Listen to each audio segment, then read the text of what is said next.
Xbox 2024 Summer Showcase is now in the books, and the overwhelming consensus is that the showcase was a hit. And you know what? I agree. It did a lot, not only to save what was becoming a bore fest of a bundle of showcases, but it helped the Xbox brand find some relevancy during a time where gamers are thirsty to see what is coming next in the world of gaming. However, we do have the atypical haters, as we should expect, who say the showcase was a failure. I don't want to address them this time around. We'll deal with those folks later. More importantly, I want to talk to those who are saying that this showcase was a 10 out of a 10 and the best Xbox showcase ever. As you can tell, I want to push back on this because I feel like emotions are running high.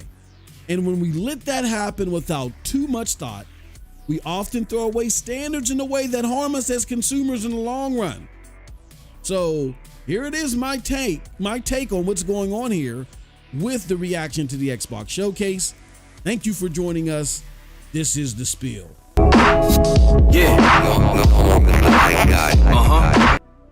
What's up, people? What's up, people? What's up, people? It is your boy, MM2K of Geeks, Cloud Dosage, Hard Knock Digital Culture, and MM2K Gaming back again with another episode of The Spiel. This is where we give news, commentary, and rants about the latest and greatest topics in the gaming stratosphere. All right, so to help you guys fully understand where I'm coming from with this take, I do want to do this. So I'm going to show you guys something that I tweeted out before I did this recording.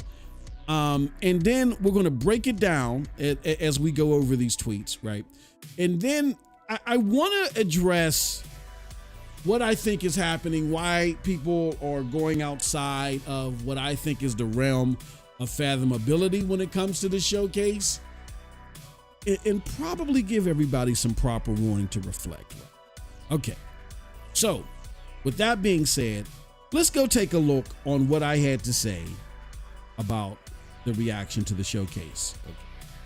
So here's a tweet that I put out, and I say, I think two things can be very true at the same time. PlayStation has ished the bed in mindshare and roadmap, where Xbox really embarrassed them this year, I meant to say, so far in regards. That frustration with PlayStation has led many to score the Xbox showcase too enthusiastically. I can see any score between a 7 and a 9. I go as high as 9 because you got a solid showcase of promising looking games consistently, little filler, and you got a great synopsis of stuff coming. I go as low as 7 because we got missing dates, too many cinematic trailers, and visual/scope downgrades on critical titles. I continue to say anything lower than a 7 is hate or ridiculous standards. Anything greater than a 9 is either frustration/hate toward Sony or low standards. Where were the mic drop moments? Now here I'm trying to describe what's going on with these things, this showcase being rated over a 9. I asked people that rated over a 9, where were the mic drop moments of similar to Sony 2016, or better yet, for those that are saying this is the best Xbox showcase ever, where was the moments like BioShock or Fallout 3? Those moments must be present in an arguable score of greater than 9 out of 10, right? I close out by saying, so in closing, I enjoyed what I saw. It was a breath of fresh air to a year lacking in fanfare and a waste of a game fest. That said, stop letting your emotions cannibalize standards. Y'all go anywhere the breeze blows. Sheesh. Forthcoming video. And of course, this is the forthcoming video. So let's take this chunk by chunk. First, let's address the overall fact, and let's call it what it is. Okay. I do think two things can be true at the same time. I do think we can look at this Xbox showcase, be excited for it, and be like, oh man, this is great. Not only is this great because, man, we ain't really seen a good showcase this year, but you can be excited that Xbox's brand now is like is peering its head and showing some relevancy, showing some lifeline with all the bad news that they've been accumulating and all the disappointments they've made people suffer through. It feels like that with this showcase, they might have finally found a spot to where they can find some type of consistent praise and find some consistent accolades, and more importantly, some consistent way to give gamers more and enhance gaming in a consistently positive way all the way through. We're not just talking about cheaper gaming, because cheaper gaming, as we know, is going to bring down the quality in games, right? And their entry into cheaper gaming is Game Pass. So just relying solely on Game Pass is not going to do it, because even as Mike Ybarra has stated earlier on Twitter, it's not sustainable. I think we should all know that right now. It's not science. It's not sustainable. So we need that Game Pass option to be centered around, we need other things centered around it, rather. That adds value to gamers, not just budget-wise, but adds value as far as quality of content. And again, I think this showcase did a good job of doing that.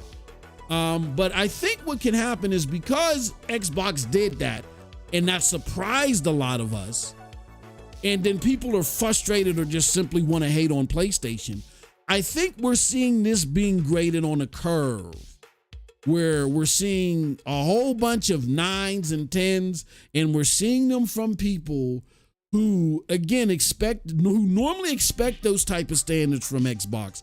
But I think because of their frustration with PlayStation, they're scoring this thing a 10. Look, if you watch this channel, it's like Campbell's.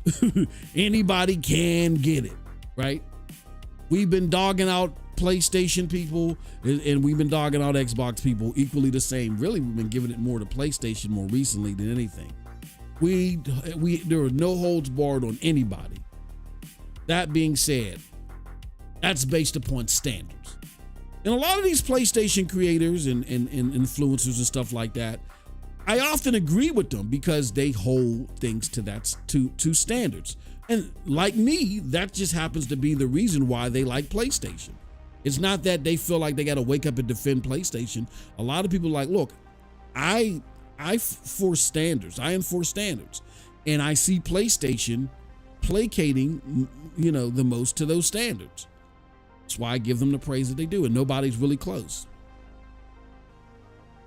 And when PlayStation gets cocky and feels like, oh, you know what?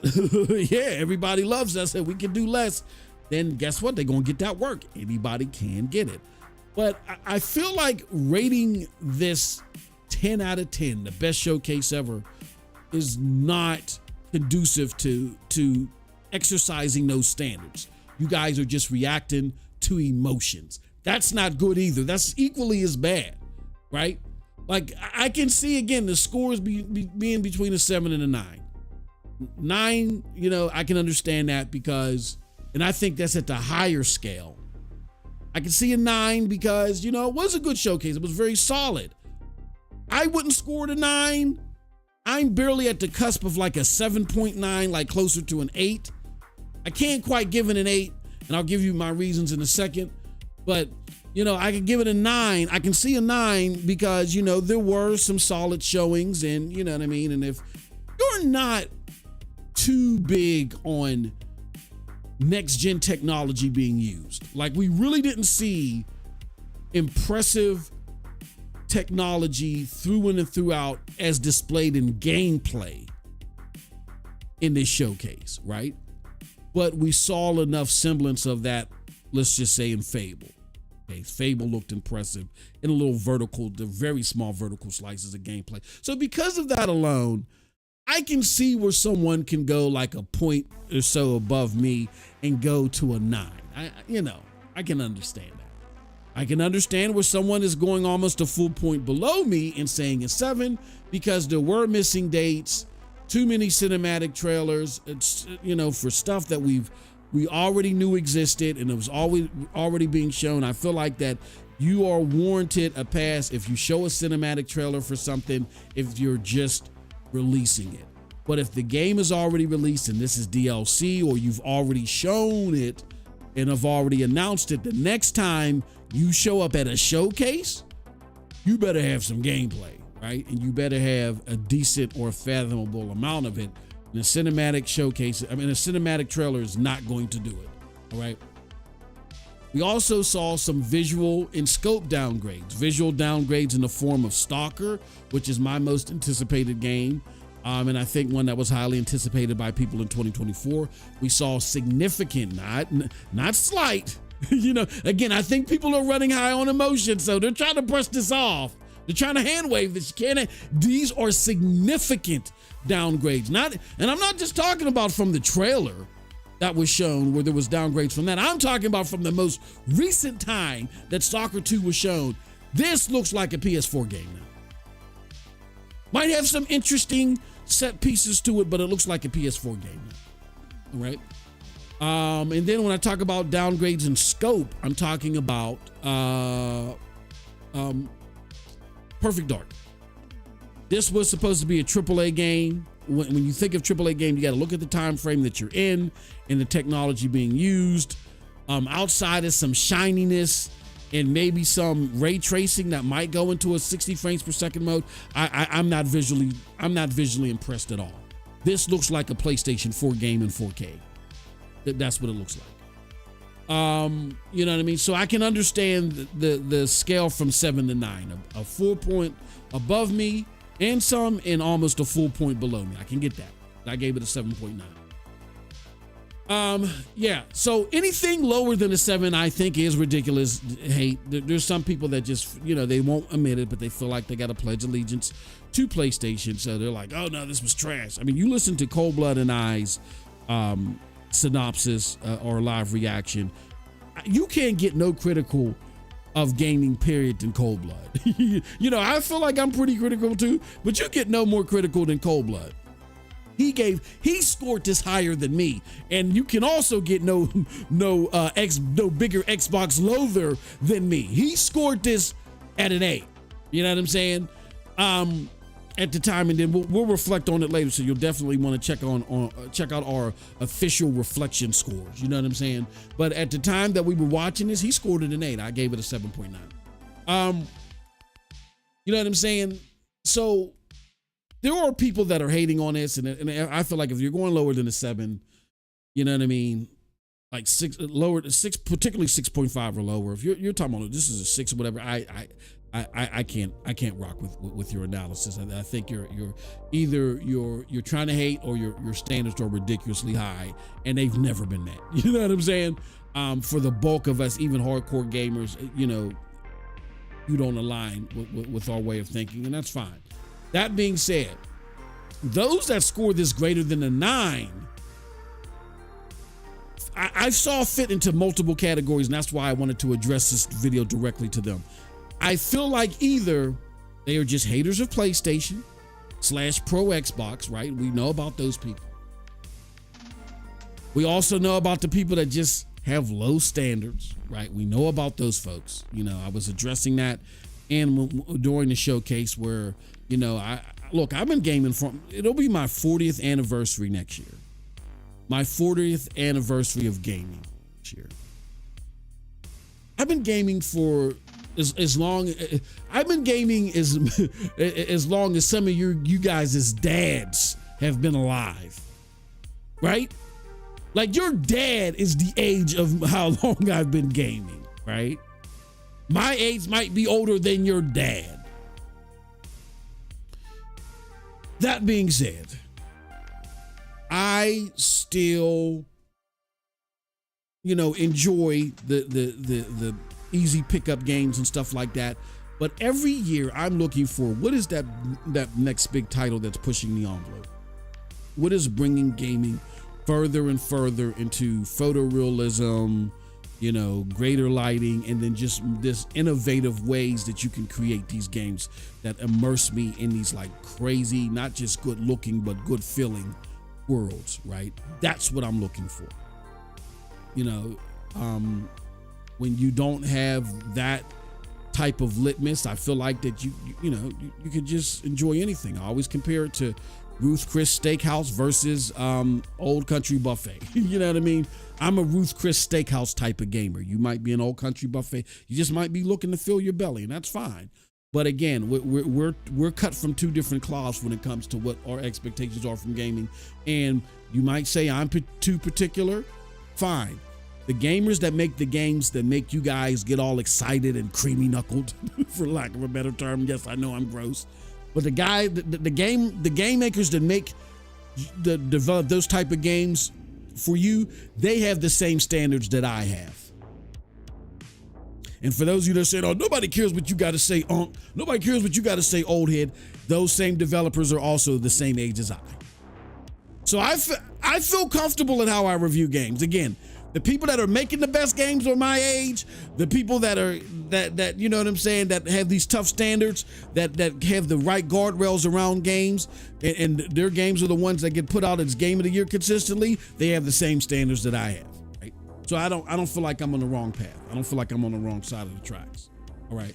And for those of you that are saying this is a 10 out of 10, I whether you're doing it out of emotion, whether you're doing it out of hate. You know what I'm saying? You know, emotion meaning that you're doing it out of emotion, or you're doing it out of lower standards. The emotion parts fits into either you just hate PlayStation or you're frustrated with them, and the standards are just low. You're just looking to get your belly fed. Consider this. How can you score this thing a 10 out of a 10 when there were no mic drop moments? There were no games shown in a way that made you go, oh my gosh, oh my God. There were no 2016 God of War moments. There were no, even for the best Xbox showcase, there were no BioShock or Fallout 3 moments. When those games were shown, we were blown away. There was nothing like that. You know what I'm saying? You may have been impressed by certain aspects, but nothing blew you away. If there was not a single game that blew you away, I think you can give a showcase a good score for consistency, but consistency cannot be just a barometer. The consistency has to be the standard. And that's what I'm talking about. I think we are killing standards by just acting emotional. I don't have faith in these content creators. I don't have faith in these journos. I don't have faith in these influencers. You guys will just say anything for a quick buck, for a quick response, and you will forego and cannibalize standards at the drop of a hat. We don't believe you. We don't believe you, meaning we can't rock with these opinions. They're just emotional. Curb your emotions. Get them in check. Get them in order. You know what I'm saying? So, in closing, I want to say this to you guys. I know a number of you loathe my takes, and that's why some of you guys and gals will be sitting there just, hiding out in the bushes, sneak watching and all other stuff. And you go, oh, I hate this guy. I hate, whatever. And I get why you guys don't like my takes. I shine a mirror at a lot of the stupid stuff I see, and I force people to reflect on where they can do better.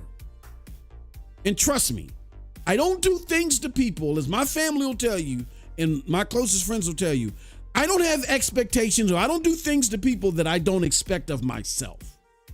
Now, why am I this critical over takes and things like this? Because it should be apparent. I want to influence, or I want to be at least one of those that influence more thought-provoked reactions to gaming. It's good to sit and high five and do all the other stuff, or even, kick the dust up, kick some rocks and show your frustration with something. I get that. But that shouldn't be 90% of the way that we react to stuff. Too many reactions or things that are said about the end result of stuff, they're too irrationally emotional on Twitter, particularly in social media, to your own detriment. Companies are watching.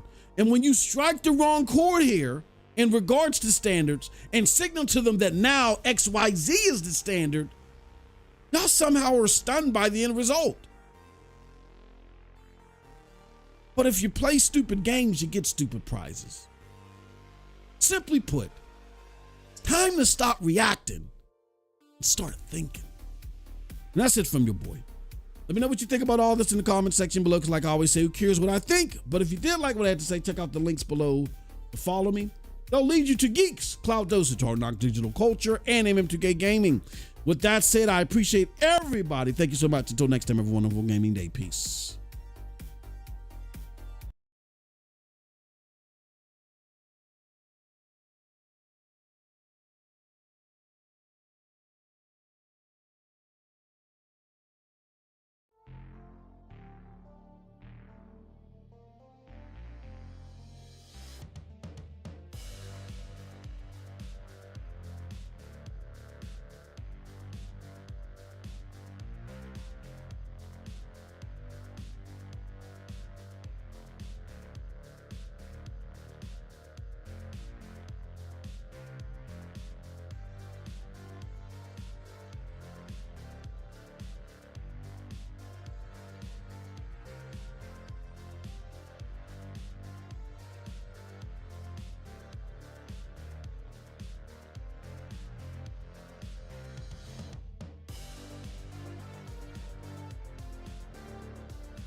Yeah.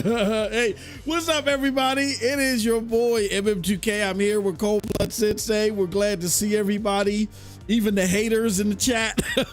What's going on, everybody? Did y'all enjoy that video? I thought y'all would get a kick out of that video that we had playing there. That was that's the video that's going to be premiering later today after we're done with this showcase. And it is our video for my video, my reaction, my personal reaction to the Xbox showcase. Why, you know what I'm saying? Why I thought it was good, and I thought it was something that was much needed, not only for us watching these showcases where we're not really getting a lot of good stuff shown to us. I thought it was good for that aspect. I thought it was good for Xbox to really like get people thinking, oh, you know what? Maybe there is something here of Xbox for me. You know what I'm saying? But people are so emotional reacting to this stuff.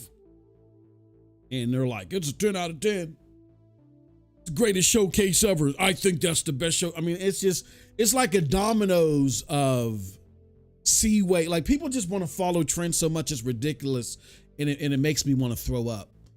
Cold and I was just talking about this, like, before we went live.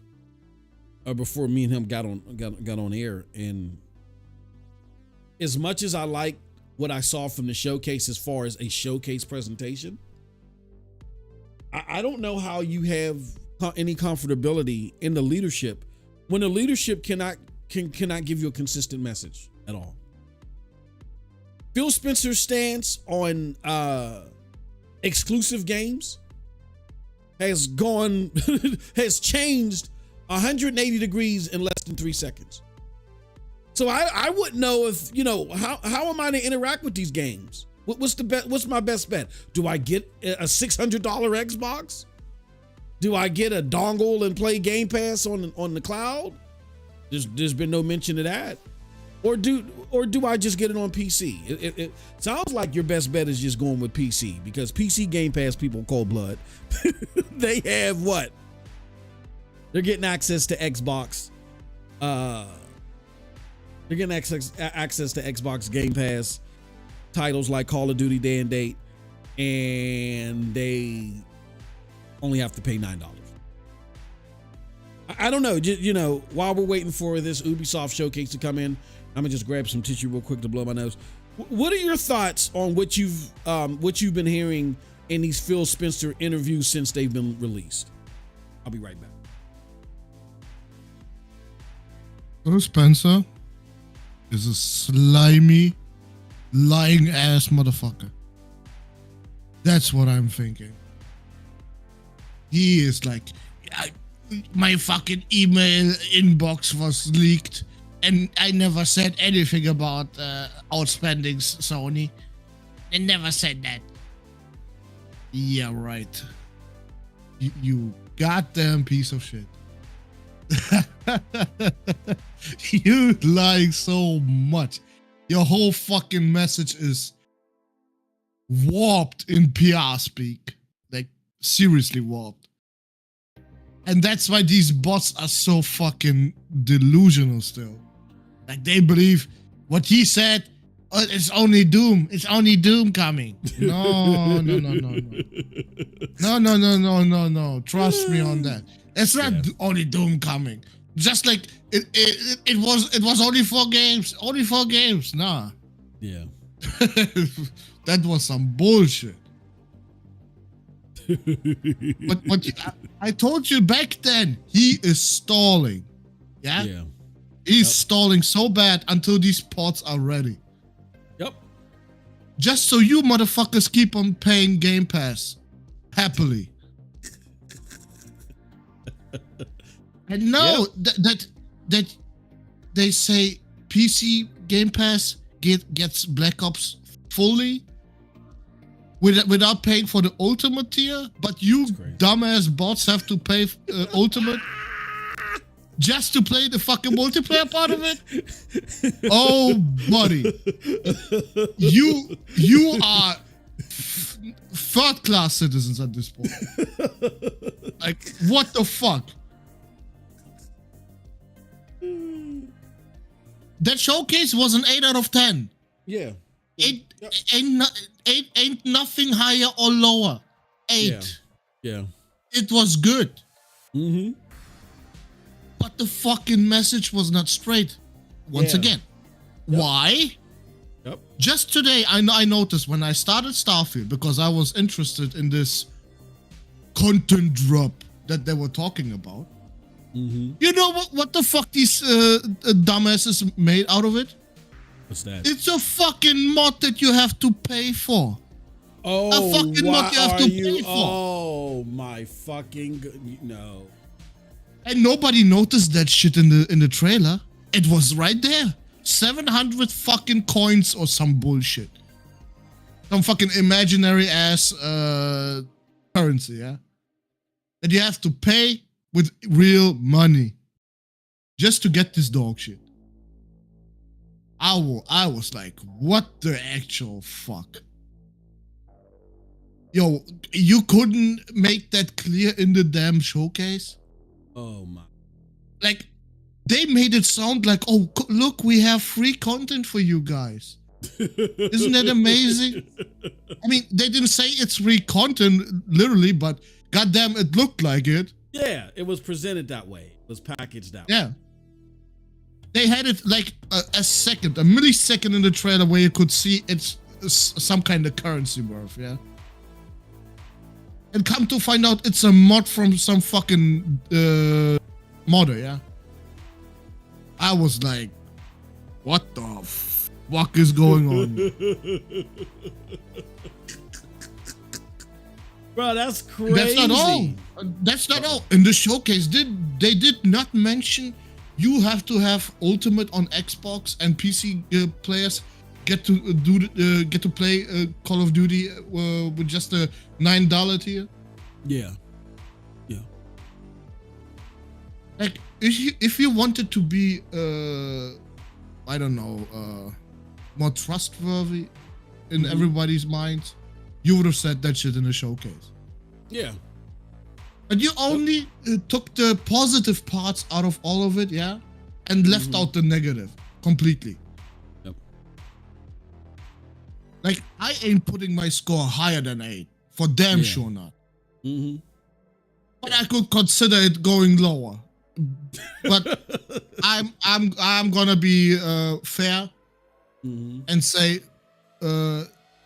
no, that is what I was feeling from the beginning when I showed the showcase. That is the score. I leave it at that. But goddamn, I'm disappointed afterwards now.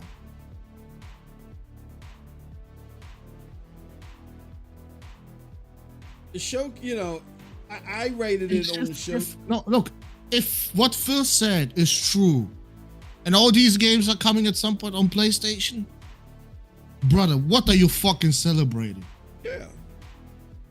Like, seriously, not a single time was the word exclusive mentioned in the whole showcase. You as a bot should immediately be on Twitter or wherever else you are and tell these motherfuckers what is going on here. Like, why the fuck do I even have an Xbox? Just to Game Pass games for double the price the PC does? Mm-hmm. Like, bro. If Sony pulled some shit like that, bro, I'd be on their ass forever, probably.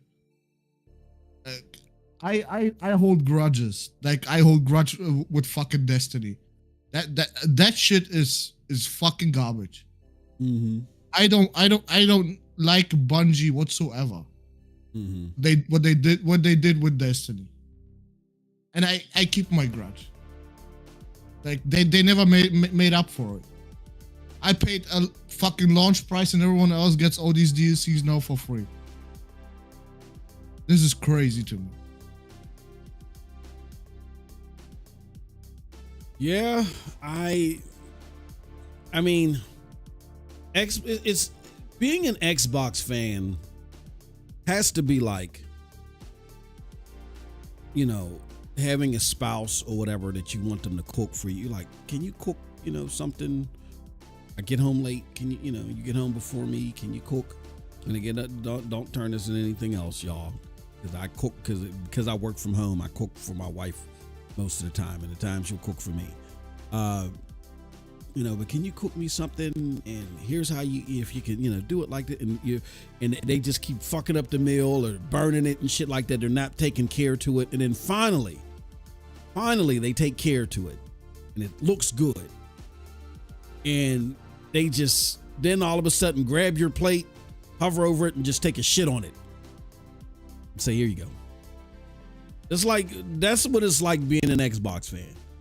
Even when there's some semblance of hope, all that gets shitted on by the real agenda that Cold Blood defines. Like what they try to do is they understand your idiocy, for lack of a better term. They understand how idiotic you guys are, that you guys will hear something on the surface and then latch to it and it'll just run to the internet.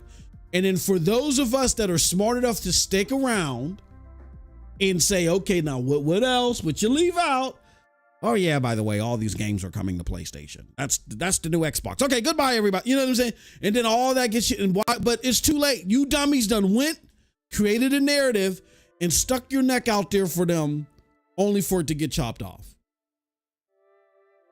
I mean, you guys are just horrible at understanding and seeing patterns. And the way I look at it, Cold Blood, is I think we talked about this beforehand. I think everybody is just cooked mentally. Like, they just don't fucking get it. I think the bots don't get it. I even say I don't think the ponies get it. I think the ponies right here, they're getting all creamy knuckled for this showcase and for what Xbox is doing. And they think they're putting pressure on PlayStation, when in actuality, you're setting a subpar of standards. So Sony's looking at this and like, oh, all we got to do is this to get you guys excited. Okay, that's what we're going to do. That's the best you're going to get from us. And you give us 10s too. And that's actually going to lower the bar. You know, people are like 10 out of 10 because because the showcase consistently showed you good games. Think about that. You guys want to there were no mic drop moments. There were no moments where you were like, oh God, look at that. It's fucking God. You see that God of War? Oh, that was sick, man. Did you see that Last of Us? Oh, that was fucking nuts. Oh, man. Or even to be more exact when it comes to Xbox. Oh my God. Did you see that Fallout 3 reveal? Holy fuck. Did you see BioShock? There were no moments like that. There were no mic drop moments.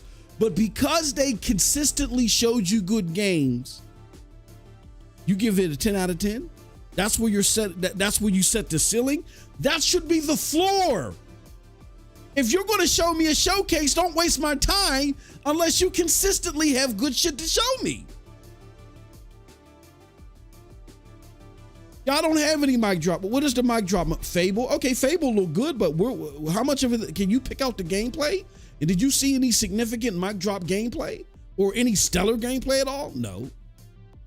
Okay, Gears of War E-Day, yeah, they're gonna. What does that look like? What does it look like? How's it gonna play? Is it just gonna be the same old Gears? Is it AA, AAA?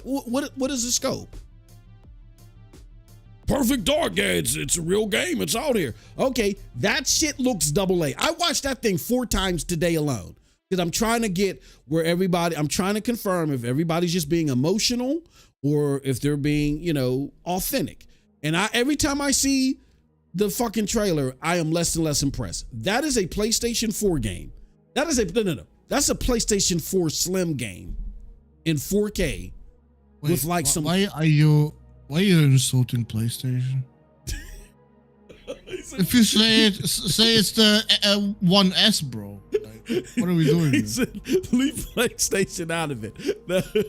Well, I'm trying to give it at least it's a PlayStation 4. Dude, it did not look better than Last of Us, for damn sure not. No, it didn't. No. But it's like when I meant like a PlayStation 4 multi-plat game. Okay, you're right. To your point, that was an Xbox One game that had some pretty visual HUD elements, that had some flossy HUD and outline element. You guys are so dense, you can't even tell the difference between a stellar looking game, except some games with some trickery. Like if you look at the trailer, you notice when they're walking through the city, it looks better. But as soon as you get into the gameplay elements of where you're scoping out the building and you're climbing through, the visuals degrade significantly. The textures, everything bumps down. You talk about degrade. It does it within the game. It degraded itself within the trailer. I've never seen that before that I can recall. All right, so was it Perfect Dark? I mean, the only thing, and again, that was impressive to me. Look at Emmanuel's comment. I know he's a fucking troll, but some people really think that way. Being an Xbox fan is like being a Prince Kingfield treated. Yeah, okay. Now, we know Emmanuel is not for real with this shit. But. So how did you? Actual bots out there. There's actual bots out there that will say that shit with a straight face. Mm-hmm. Oh, they believe it. Well, they're kind of somewhat in doubt today because I've been scoping for the bots. They try to come out here and there, to go back to the showcase, but nobody wants to address. Nobody wants to address the comments that Phil made. Nobody wants to talk about that. I don't see none of your favorite Xbox enthusiasts talking about that. Oh, why? Crap Gamer did. We don't know. Crap Gamer is homeless. We don't know where he lives. In my opinion, the only bot that called out Phil Spencer from the fucking beginning. Mm-hmm. Like, do I respect him? No. He is a fucking liar as well. Mm. A big one at that.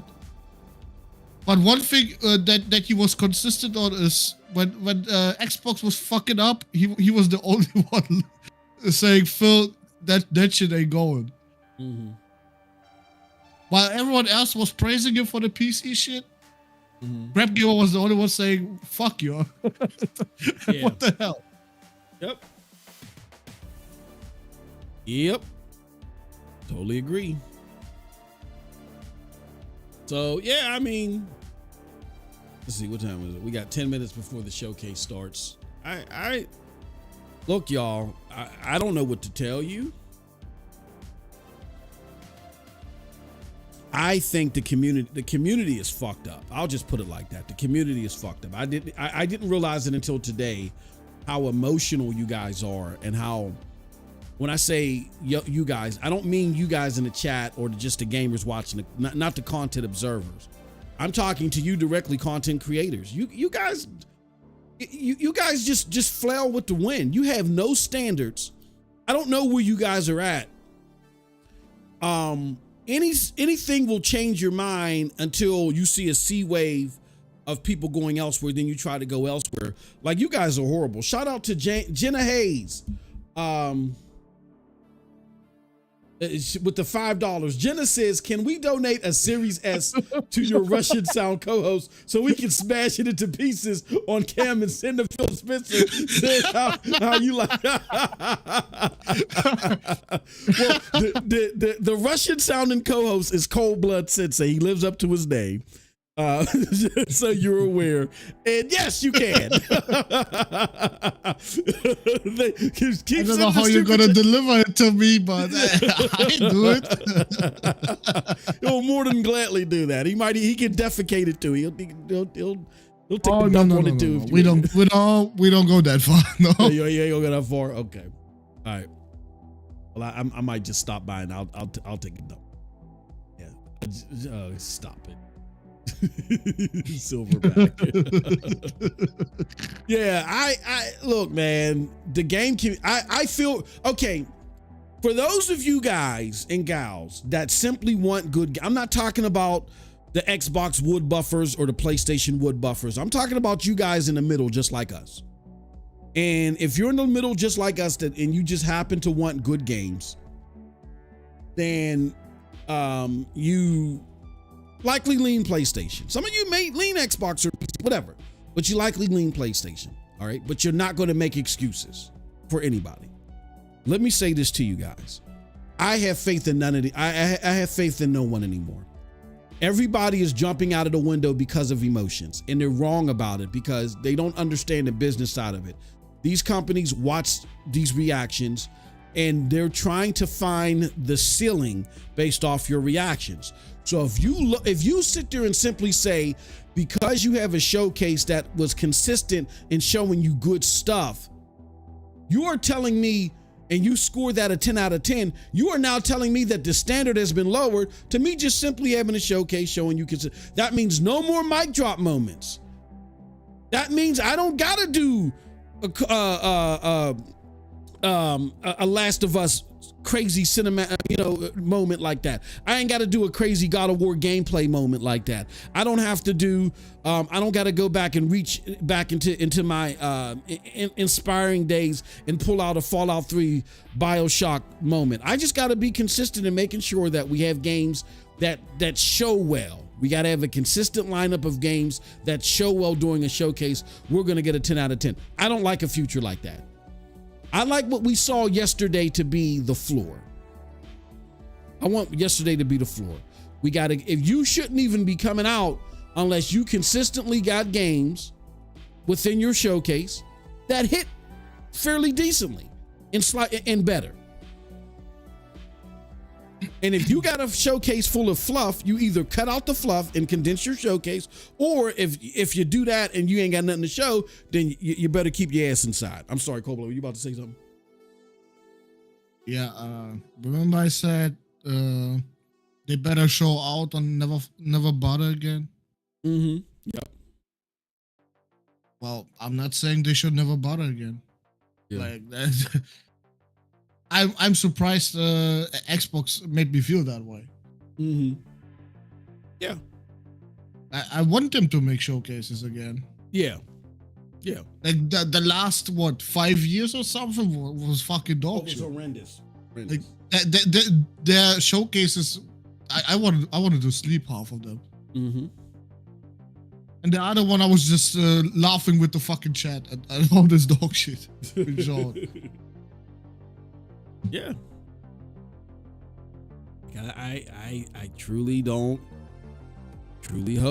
that we all understand that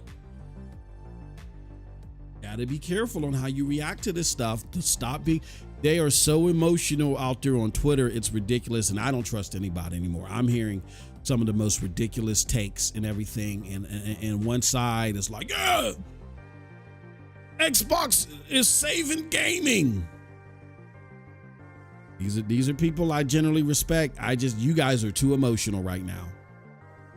Xbox saved gaming. No, how is gaming saved because of a showcase? If you can't name a mic drop moment shown from Xbox, then what did it save? They gave you a good showcase while you were sitting on the couch, sitting in your computer chair. They gave you something pleasable to watch. Gaming isn't quote unquote saved until they give us great stuff to play. But there was a mic drop moment. What were you talking about? Oh, what was that mic drop moment, Cole? Don't you remember how much you loved the Indiana Jones trailer? Oh, yeah. That was pathetic. Or no, there was a mic drop moment. Those new Xbox consoles. Oh, awesome. $600. Fuck. We're gonna donate some blood right now. For some fucking stars on the damn console. Yeah, some fucking glitter. Yeah. Put powdered glitter on the fucking console. $600. $600 without the glitter would be $550. $600. The fuck? So, Phil Spencer was asked about a handheld, and he kind of confirmed it. Yeah. Mm-hmm. And he said it's not gonna be a streaming console. Yeah, he said he talked about it. I think he said it's not going to be streaming alone. And that's what I expected. It was going to embody look native gameplay. What is this fucker gonna run? I have no idea, bro. Candy Crush? I hope not. Here goes a new Division trailer. We'll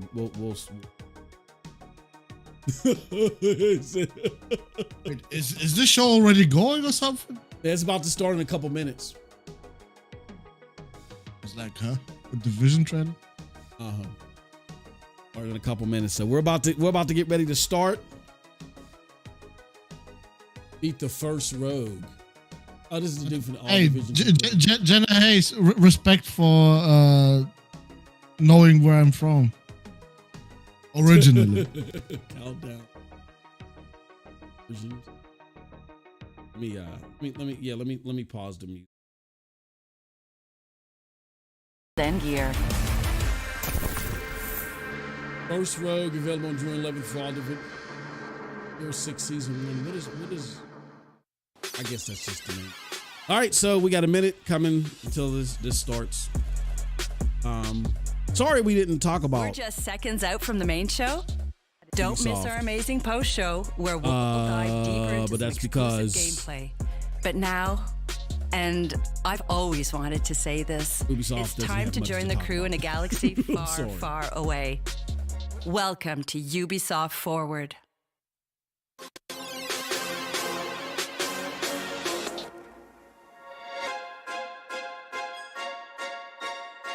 Check 1 2. Check 1 2. Okay. Okay, we're skipping that part. All right, show's about to start, y'all. I gotta get my. Couldn't tell y'all.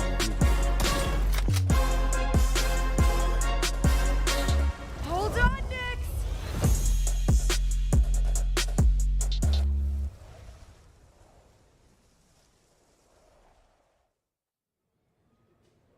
Yeah, we gotta mute. At times we gotta mute when they do this musical. Yeah, sorry about that, y'all. Because they're notorious for this. When they do this musical stuff, this is what gets the show banned. I mean, this is what gets the channel banned.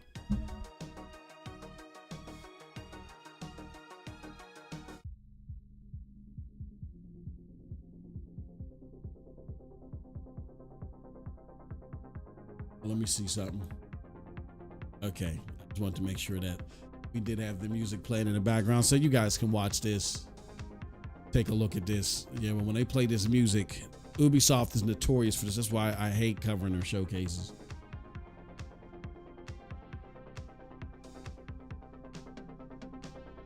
And they keep doing it with no care to the content creators. Like annoying.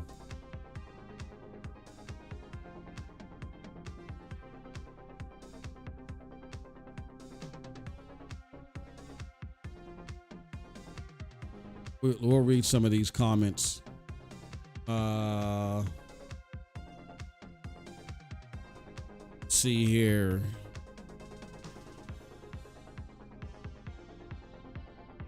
Let me bring this down a little. My rating. We got some Star. Oh yeah. Oh man, they would have shut this channel down quick. They'd have shut it down quick. Let's read some of these comments. At least I don't have Tiki Wiki games coming. Enjoy that Infinity Nikki, says Emmanuel A. Y'all don't got no Tiki Wiki games coming? Might want to go look back at the showcase again. True Virgil says, I loathe your takes. Fine. That's why I make them, so you people like you can hate them. All right, I think they're coming back to reality. They're going to show the game. All right, here we go. Hey, new record. At the top, where it should be. Let's go, Nix. Hello everyone, I'm Matthias Karlsson, Game Director at Massive Entertainment. Today, we'll show you a different type of adventure. And as we journey across multiple systems, we will come across many opportunities for a scoundrel. In Star Wars Outlaws, one of your motivations for exploration is to find elusive experts scattered across the galaxy. These experts will help Kay pick up new skills to survive in the underworld.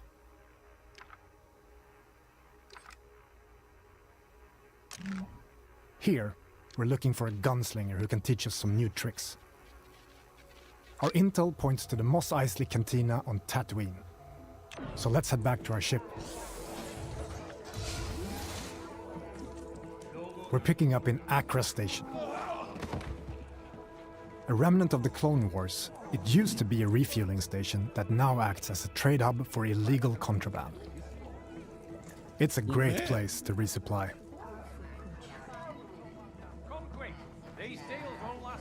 You gotta admit that Merchants are often affiliated with a syndicate and might offer you a special deal if you're in good standing with them. Can I help you? This kind of business attracts all kinds of shipjackers, contract brokers, and corrupt officials. Need your name cleared from the wanted list.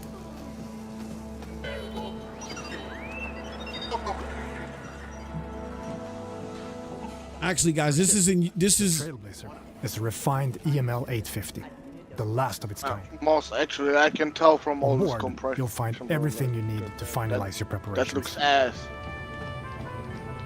that's the video compression. That's the video. I quality. know. That's what I said. I can tell from the compression if it looks Hey, good Andy. Hi, Kay. Yeah, the video quality is bad, which I understand why they keep submitting badass videos for this. Space. But Each planet has its own this is Snowdrop. This isn't UE5. many opportunities to make a few Wait, so credits. can Which we you go choose to everywhere engage or not. without loading screens? This is Kay Vess. Oh shit, they already got Starfield beat.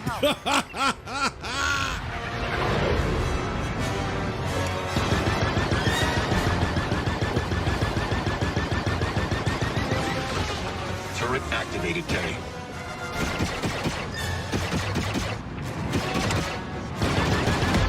One down. This was the part I hated the most about Star. Yeah, oh yeah, I hated Fucking this part shit about fumble. Starfield. It was horrible.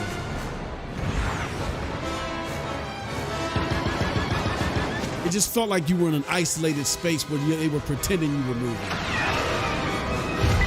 am impressed. That's, Thank you, stranger. Happy to help.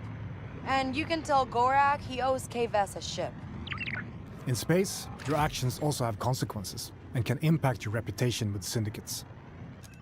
This optional dogfight allowed us to improve our reputation with the Pikes while making a few credits. Spooling up the hyperdrive. Now let's continue our journey and head to Tatooine. woo, look at that.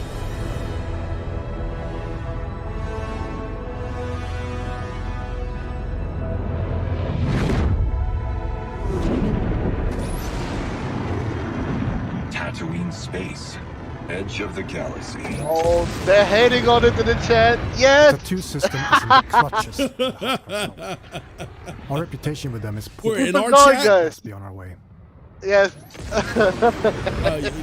No, because the video quality is bad. I can tell that it's a lot better than what they've submitted. I don't know why they submitted such a crappy video, but at least here in the space traveling, it looks like you're traveling in space.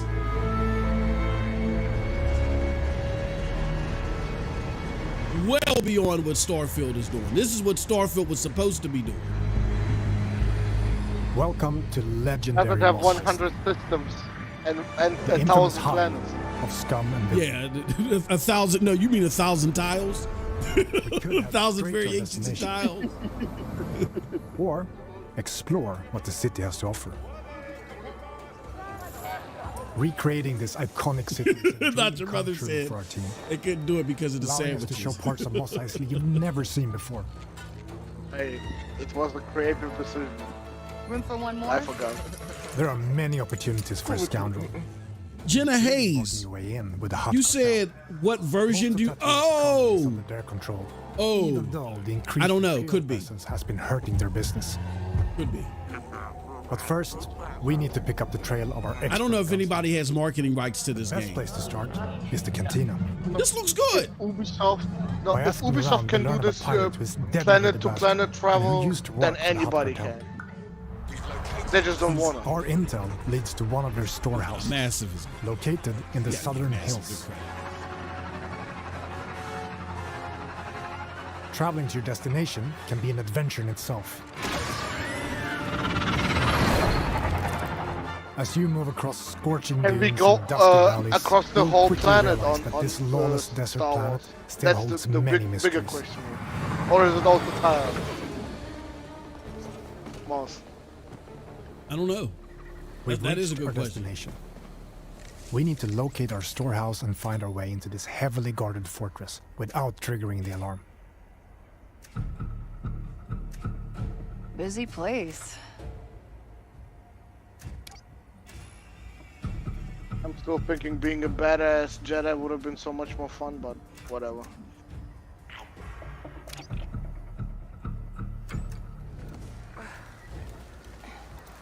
Really, why can't we play as a Sith, man?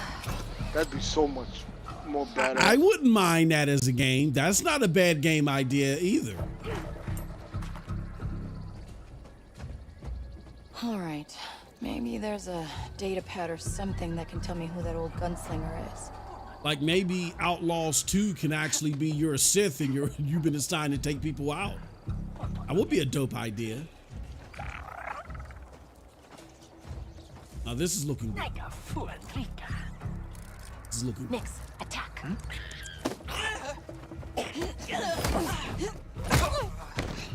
Good job, buddy.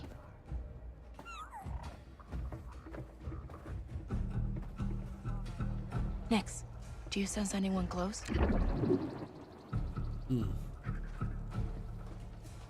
Sutta.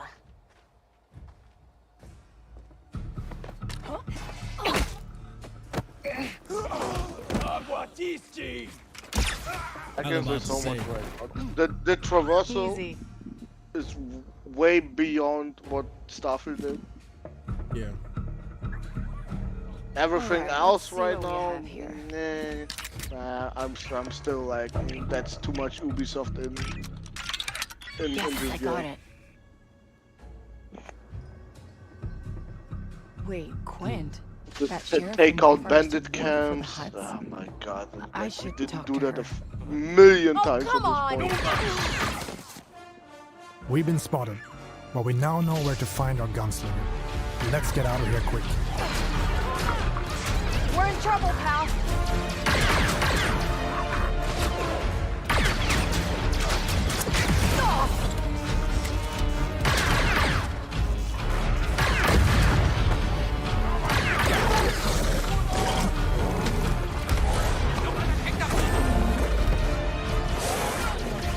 We need a quick exit.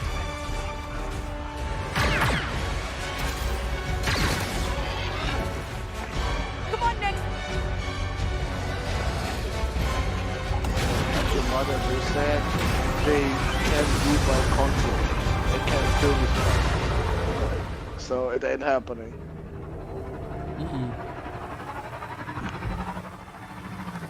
we are.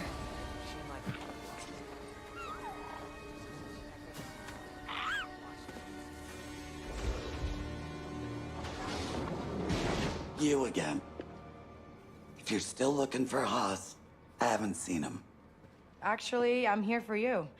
I heard you're the best shot on the planet. Oh, and you want to be second best. Now is not a good time. The Huts are coming, and I need to get ready. Get your blaster out. What we have just shown you is the beginning of one of the many adventures you can go on in Star Wars Outlaws. Whether you want to learn new blaster skills, upgrade your speeder, or become an unstoppable thief. Finding an expert is always an adventure in a galaxy full of opportunities. Now, of course, with there being stealth, there's going to be stealth in here because you're an outlaw and you're doing missions. But I see a big difference in the stealth. And stealth in other Ubisoft games, they want you to stealthily take out everybody that's in the camp and take over the camp. It doesn't look like they want you to do that here. They just want you to go and grab something particularly and get the hell out. Oh, in Far Cry you can go. That's amazing after you stealth for a bit. No, I'm talking about they want you to take the whole, you can't progress unless you take the camps out. Surviving in the workers' district in Canto Bight. That's where it gets boring to me. Seeing Like, the rich get richer while pulling off small cons with your buddy Nix is all I hope you've we get a ever Splinter known. Cell, an actual After stealth crossing game. one of the galaxy's elite, you end up hunted, with your one chance of freedom being an impossible task. To pull off one of the greatest heists. Yeah, they're never going to fit that game. That game's got a few years out. It took Cyberpunk survival, a few years to do it. elusive Starfield's got a few scattered years. all across the Outer Rim. From a skilled pirate turned sheriff gunslinger. Bethesda's not more talented than CD Projekt Red. Perfected sleight of hand, or even a group of scrap hoarding Jawas that can fit off-market parts to your starship. Follow rumors whispered between locals or a tip-off from a cantina bartender that will lead you to their location before embarking on shady and often dangerous jobs to grow from a street thief into a fearless outlaw. But as a wanted scoundrel, it's in your best interest only to stick around long enough to get what you need before jumping I like that. to a brand new location. That's a totally new dynamic. Syndicates and their leaders such on as the Lady stealth. That's not Kira atypical. and Jabba the Hutt have their hand in every part of the galaxy, far, from the 6.5 darkest out of 10. corner of Accra Station What'd you say? to the lawless sands of Tatooine. So far it's a 6.5 Build out your of 10. reputation with them to earn lucrative rewards, or I don't know why you're gamble everything, risk facing their wrath, and double-cross them to land yourself a Well, big keep score. laughing then. For me, On behalf this of Star Wars Massive shit is a Entertainment, 6.5 right now. along with our co-development studios all across Ubisoft, It does and not of look course, any Lucasfilm different than any Games. other Ubisoft It's game. my privilege to share Besides, another look like at I this said, with childhood the dream space shit, come okay, true. that is cool, but that's not We've enough. crafted with passion and wonder.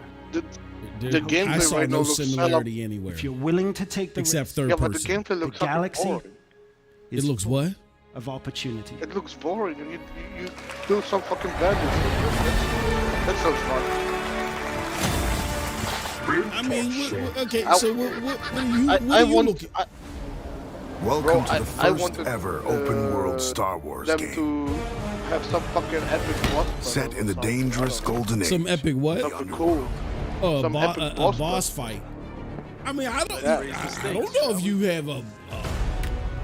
Okay. But You you play ain't getting as them Kay with this Vess, character. a scoundrel looking to start a new life. Oh, you want some? You want? Oh, Kay gets pulled into Well, a plan that will change you everything. want something more? Follow the plan. No one gets hurt. Fortunately, she won't do it alone. Like From elemental childhood, and Kay and Nix have been inseparable like a partners, Final Fantasy type of engagement with helping each other melee every and step of the way. yeah, this isn't that type of game.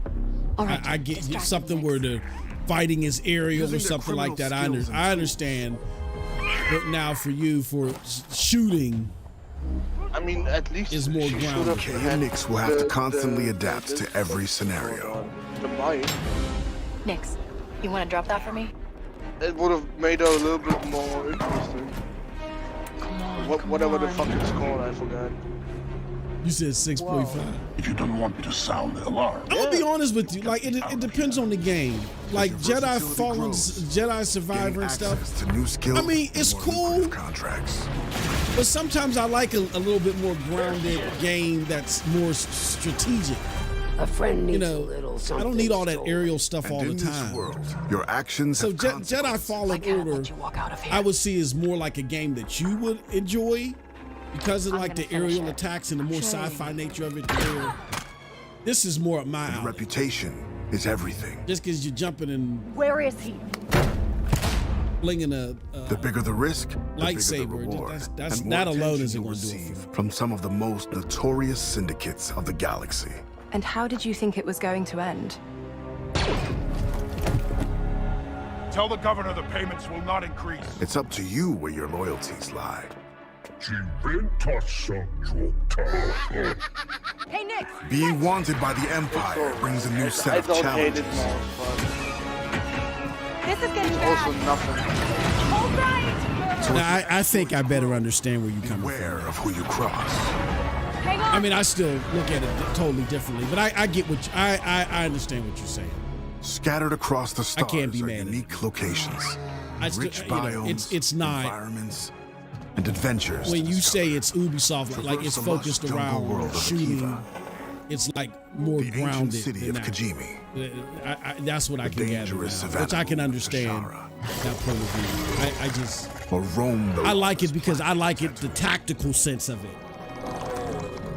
Like I can't just, if there's a whole bunch of enemies shooting at me, I can't just take out two lightsabers and fling them in the air and hit you with the element of spatial catastrophe. I gotta figure out a way to shoot my way out of this or run the hell out of here.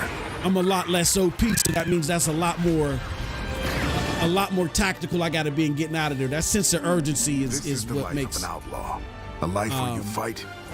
Ubisoft games unique to their demographic, to where you're looking for something a little bit more. There are opportunities at every turn, and if you're a little bit more action-packed in a variety of ways, you can attack the enemy and stuff like that. So I can dig it. That's no problem with the shooting. I just wanted to have different options besides different. What'd you say? I want different options of combat, you know, not just. Yeah. I can get it. I better understand now. I better understand where you're coming from. I get it. I still give it an 8. baby, yes. X Defiant. That's what I was looking forward to. Now I get you, brother. I understand.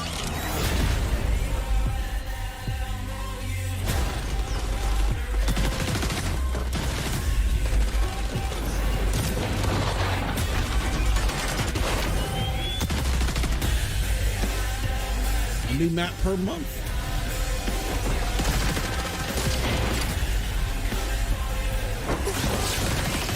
Jonathan says, what I missed? You missed the greatest game. No, you missed what Space Battle is supposed to look like. I'm not going to say it was like a 10 out of 10. I'm not going to be emotional like y'all about Xbox. I'm not saying it's a 10 out of 10, but it's leagues better than Starfield. Leagues better. Why are these videos so piss poor? They look trashed. Like, is there a Ubisoft version of this? Because this shit looks trash to me.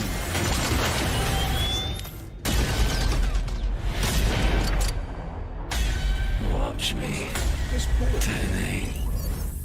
Is it one coming July 2nd, Cold Blood?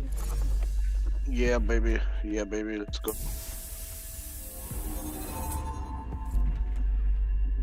It look way better than Starfield. Yes, nice. What's Skin, this? gotta get it. I'm ahead of you a little bit. I thought you were Fucking, oh my god. I was about to say, oh shit, hold on now. Hold on. Oh my god. Where's Cold Blood and where did you take him? Nah, buddy. Fuck that shit. Hello, everyone. Since our launch, it's been very fuck this game. We can exciting talk watching over. the community Yeah, Sean. So what you missed the world we is you missed the real Starfield and Outlaws. Continuing to work I will with say you, that our community, to Cold Blood's bring an point, engaging and immersive the naval engagement is a lot more mild-mannered than what I was expecting. It still looks good to me, a new narrative but arc my with score brand for new it has sea gone lords, from like a 9 to like Quinn, an 8. It's dropped like a Armand and point. Bertrand are set to challenge you with their orchestral fleet. I'm impressed enough. Victorious. It got a Star Wars feel to it. And I really like what Ubisoft Massive is doing. I'm telling you, they're the best developers. Face off against a vicious and hungry new sea monster, the Megalodon, Lestari. Special time-limited events, the Summer Fiesta and Dragon's Regatta boat races will have you competing for additional rewards to customize your ships and arsenal. We've also added community-requested features, including fleet management, allowing you to assign your ships to a POI, secure your profits, expand your empire, What do you think, Cole? I don't know about this game. I mean, I never played Black Flag. I know this was birthed because of Black Flag. I mean, what do you think? Have been added, giving you more ways to acquire manufactories and defend them from rivals looking to cripple your empire. Han Solo. Ship upgrades will elevate your favorite ships to powerful new levels, offering further diversity in your playstyle. This summer, the fresh damn, gameplay geek. experiences will continue with our upcoming Season 3, Into the Dragon's It's animations or whatever. Yeah, they're not bad. That's why I kind of degraded it. It doesn't look as sharp as it did. This new but Sea Lord it's will create a big impact on the open seas. Yeah, I'm with you there. I'm not going to cap. Not your mother. I'm with you there.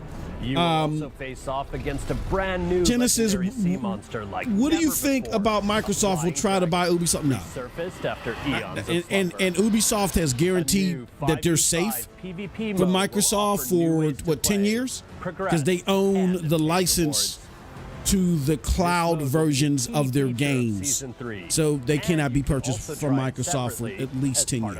Only in Europe, don't forget that. Finally, thank you to all our what did they can't? No. That license is global. Amazing experiences as we continue to go on this journey with you. That license is global. No, I don't think so. No, they control it. They control it globally. Like that's why people were asking, where is the Call of Duty cloud announcement? No, we confirm. Cloud Dose is confirmed. It's a global deal. Hello everyone. I'm Gwen Béraud, brand director for Prince of Persia, and today I have 3 special treats for you. Since 1989. Players have gone on that didn't show too bad. I mean, legendary Persia. Interested. I'll give that a... Embodying relentless princes, capable of defying gravity, running on walls, make me interested. Rewinding time to avoid traps, and defeating mythical creatures. To celebrate the 35th anniversary of this iconic franchise, we wanted to give you new exhilarating adventures. Back in January, Prince of Persia: The Lost Crown released to critical acclaim from media and players.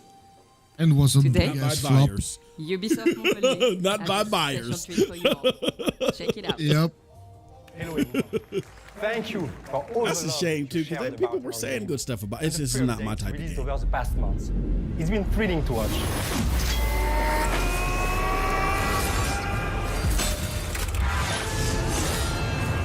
Wow, but the fucking Willis.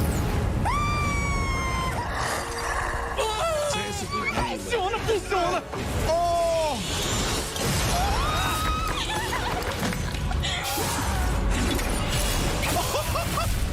And now, have a look what at are our they so first excited about? Available for free, called Divine Triumphs. And next, a glimpse of Story DLC.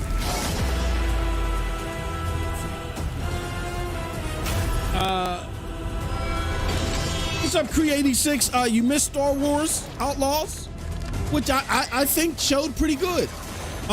You missed some X-Defiant stuff, and then season 1 starts July, and you saw some Skull and Bones gameplay, which I didn't think was bad either. It actually made me say, maybe I'll try out the new content, because I've played Skull and Bones. I've tested it.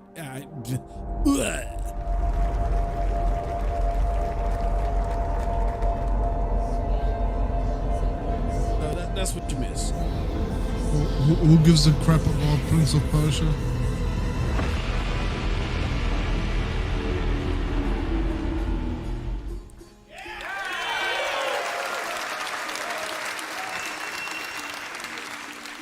But we are not stopping there. Ubisoft has partnered with the indie studio Evil Empire to bring their amazing independent spirit to the franchise.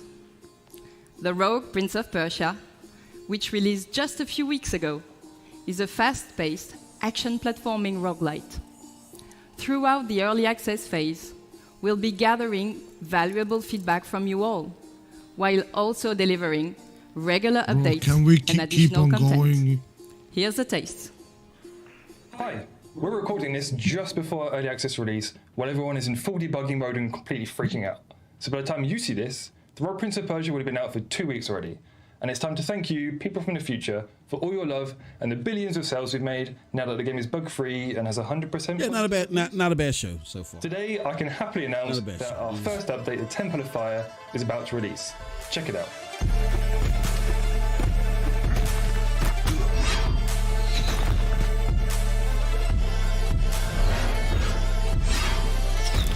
I mean, can someone help me understand? Like, this is an indie version of the AA version of Prince of Persia? Yes. What are we doing? All right. Yeah, man. I don't know. Yeah, bummer. Finally, I will leave you with a glimpse of what we are calling our love letter to one of the most beloved games in the entire series. One that I'm sure you'll agree is truly timeless. Thank you.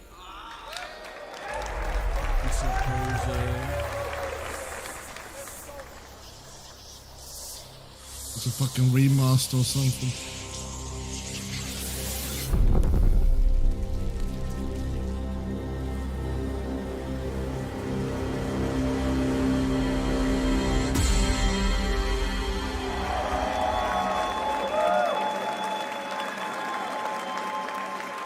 Wow!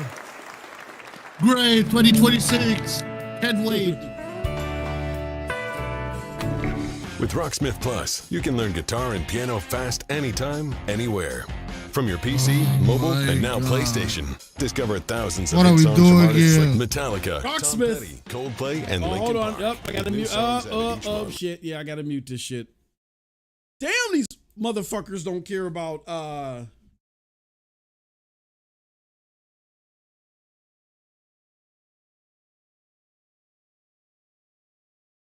Damn, they don't care about the freaking content creators, man. All right.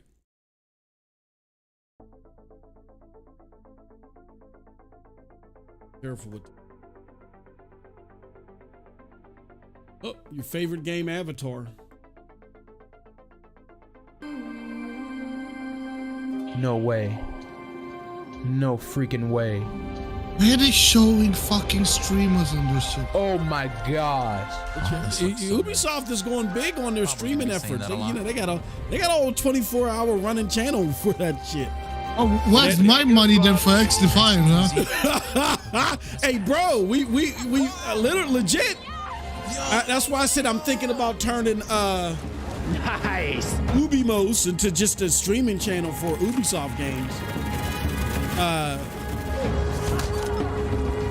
But we've talked so much shit. Punch a guy, like, and I was talking shit on them I had just did our podcast where I was talking mad shit on them before I applied. They were like, get the hell out of here. Yeah, Not Your Mother, they are paid streamers. They are, yeah. So that was just an ad for this game now? What the fuck are we doing? Yeah. The battle has been won. Story pack. It is time to heal, rejoice. Like it showed up in like the top 10 on NPD the month that it debuted, and ain't been back since. Like it might be on one chart still, or was on one chart. I could be wrong. Get down! They tried to break us. This thing was crash and burn. It was just a bad idea going with a Far Cry. Literally crashed and burned.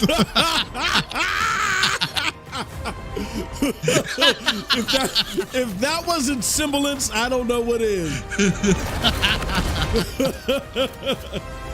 Yeah, it just wasn't a good idea to make Far Cry with Avatar skin. Long time no see. And this game is so visually impressive. They could have done so much more with this game. Like that shit that I'm looking at is dope, but you literally are traversing through the woods and dealing with these little small monsters here and there for you to go to these bases.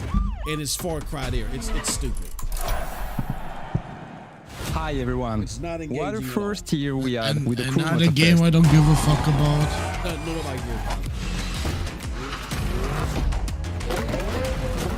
Season 4 will be the final update of Year 1 coming in July. It will be all about car customization, and we'll discover 386. I don't know. Donk versus a rider. I'm not mad about reveals a couple of years in advance and doing program for the year just an announce in Year 2. Motorfest will continue to cinematic trailer, whatever. There should at least be a cinematic. But that's just a reboot. We will start with Season 5. Yeah, still. Surprise. Just let people know it's coming. Love spending hours exploring our beautiful world. You're not going to get a 10 out of 10 for me because of that. A new playground. At least let people know it's coming. Yes, a brand new Hawaiian island will be added to the game at the launch of Season 5 for free. Season 5 will also bring a sequel to a fan favorite playlist with Men in Japan Volume 2. Year 2 will introduce a brand new gameplay experience. Chase and Takedown arrive at Motorfest. Let's have a look. This is, I remember Maximilian dude got mad because someone called him Nicolas Cage. Laugh all out the dude. Yeah, he does look like Nicolas Cage. He should be honored. Who the fuck does he think he is?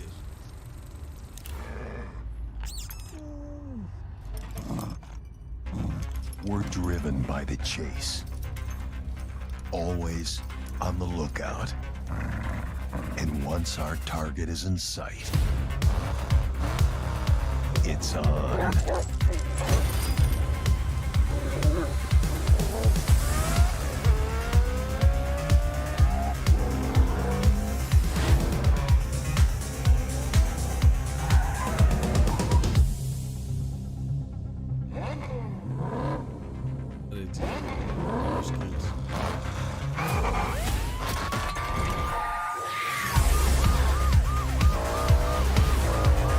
Game doesn't look visually impressive. I know the video's compressed and bad, but I don't think that's the problem.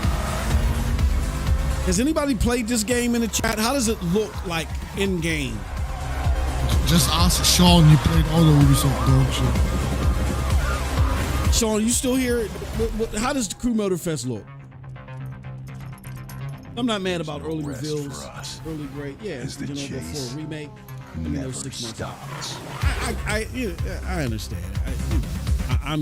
I like to know in advance. Me personally, I like to know. Chase Squad will be joining Motorfest in November as premium PvE content. To find out more, tune in what to the the fuck is this? Full Showcase in September. Thank you for watching. I was about to say, why is the audio quality so bad all of a sudden? Yeah. What's this trash now? By order of the Emperor, my fellow Romans. Is this For Honor? I bring forth tidings of hope across our glorious lands. For For we stand on the threshold of a new age. Our streets shall be lined with abundance. Our fields shall yield bountiful harvests, and our coffers shall overflow with wealth.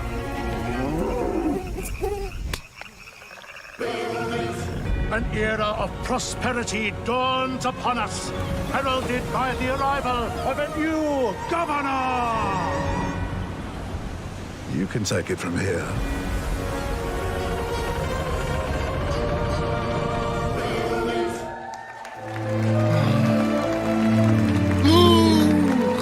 Why is the crowd excited about this? I love that trailer. That was awesome. What are we doing? Hi, my name is Manuel Reiner. I'm creative director. And hi, I'm Hay Anderson, brand Love director. that shit, that civilization, It's with great pleasure Anna and and all that. enthusiasm that we, on Right, behalf Sean? of the Ubisoft Mind Studio, stand before you to give you a glimpse into the Fucking extraordinary Germans. new chapter that is Anno 117 Pax Romana, a fan favorite setting. I that's been live here, highly but I hate awaited. them. Now, we'll be releasing in They can't make 2025 games for on both shit, bro. PC and console. Look at But Gollum. today, we embark on an unparalleled journey. Just imagine, it's the year 117, time of the Pax Romana. Yes, and united by conquest, the empire found its way to peace and become a cultural melting pot. Anno 117 Pax Romana will deliver Roman gaming experience unlike anything you have ever played. And for the first time in Anno, you will be able to choose your starting province. Either the mysterious Celtic wetlands of Albion, where no civilized Roman wants to be, or the traditional Roman heartlands, Latium, close to the hungry heart of empire. Manu, I'm so excited for this game. Same for me. And there are so many more exciting features Are you and excited, details that we'll Moss? reveal in time. Oh, yeah. What was that? As Anno 117 Pax Romana will be releasing on both PC and console. But it's with great passion and excitement that we bring this 25-year-old timeless game here to the main stage at Ubisoft Forward. And to our core, loyal fans, a massive thank you. Because without you, none of this would be possible. Thank you, everyone.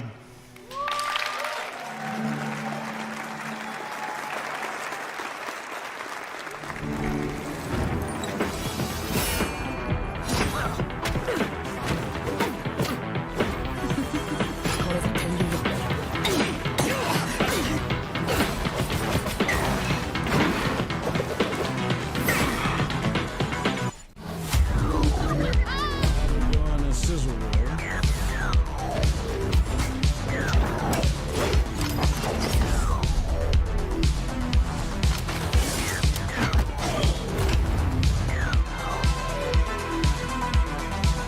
Well, at least they prepare you and say Assassin's Creed is next.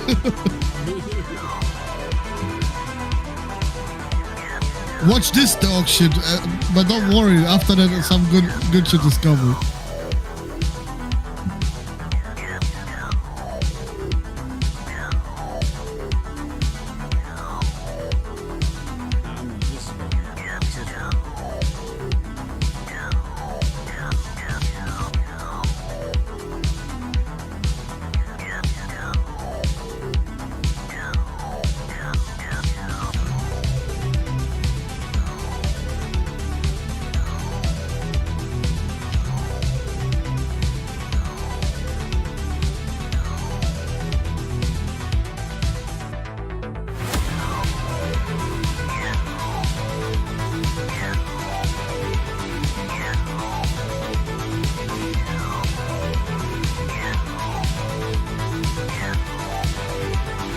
Is anybody even playing that game? Like, that game died so fucking fast. Let it go, dude. Let it go. This battle core shit died hella fast. Nobody talks about this.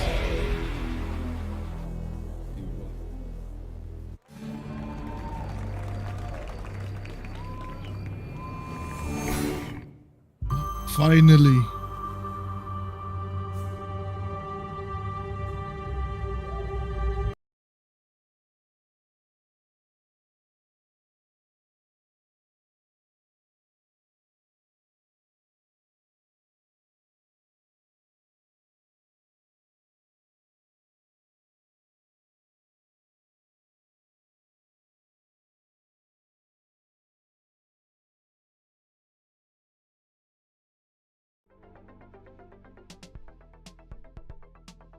Yeah, these like that annoys me about Ubisoft because they've gotten so many channels banned, like including mine temporarily, by doing shit like this, and they don't give up. Just keep doing it. They're like, fuck you. Well, you gotta be an Ubisoft chill for this. Mm.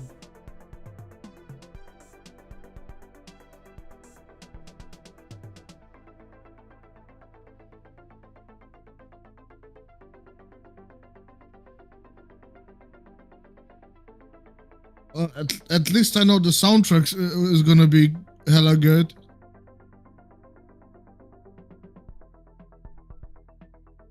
Started at 3. What time is it?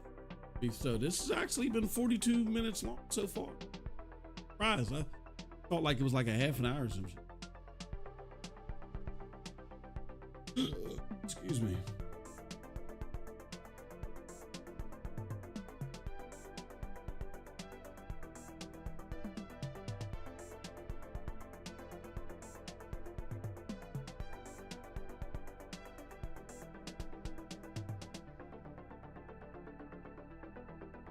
I'll be right back.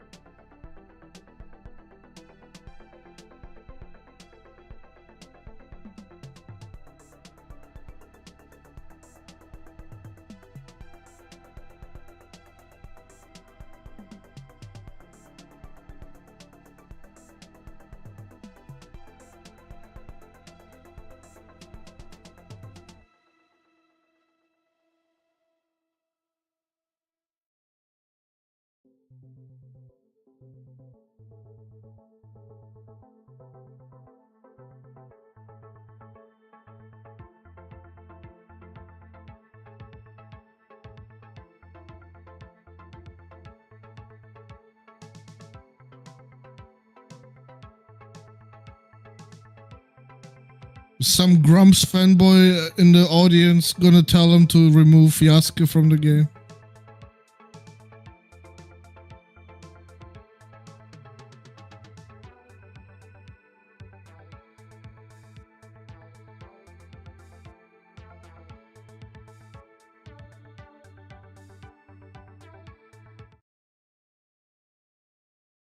Okay.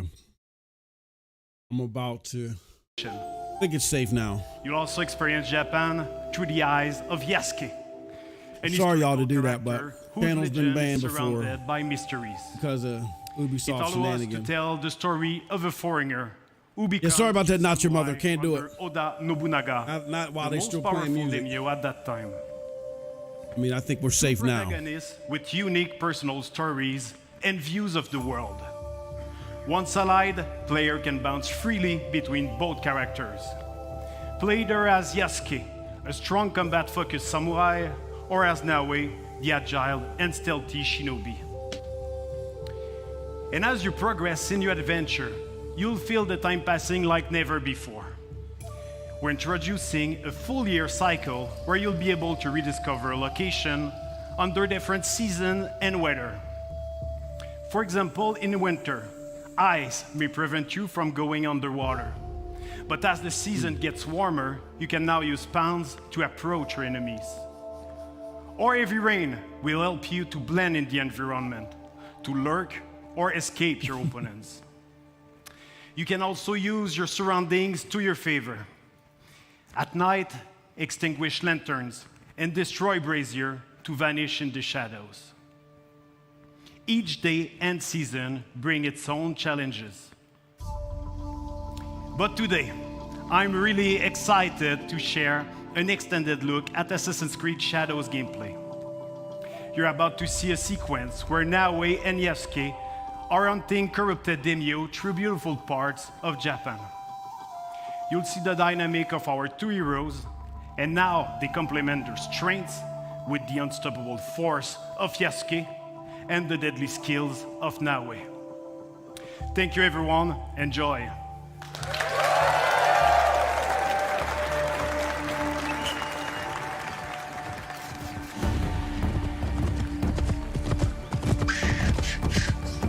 Peace and war. benevolence and cruelty. I tread my own path in this divided land. Oh, Ubisoft. Fukujiyama. At last.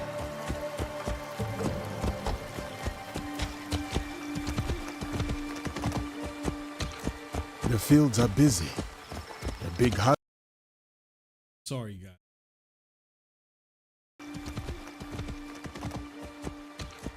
The fields are busy. The big harvest requires many hands.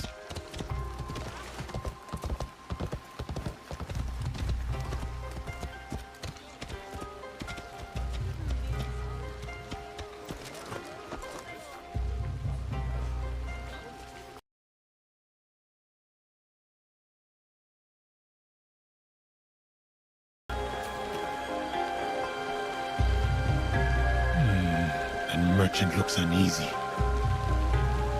I will not tolerate this disrespect. I'm lazy. Man. And merchant looks uneasy. I will not tolerate this disrespect. No, please.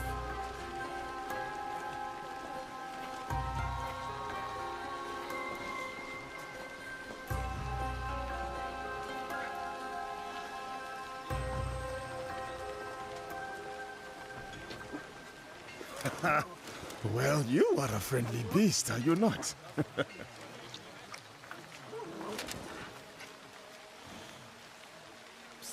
Samurai sir, this way, I beg you.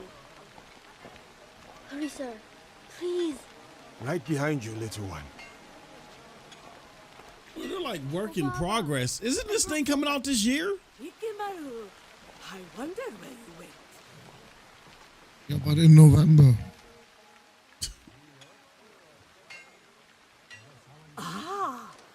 A samurai. One that does not hail from these lands. I'm definitely playing this in Japanese dub. But you have nothing to fear from me. Ha! I have enough to fear from the men of Fukujiyama. They abuse their power, taxing us again and again, leaving us only scraps. I bet they are in the market now, along the main road.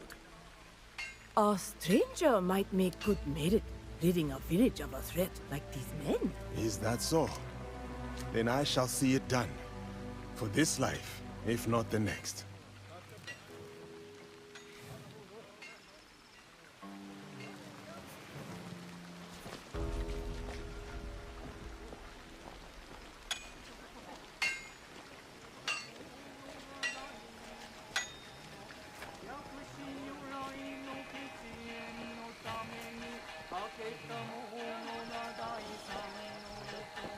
You miserable wretch!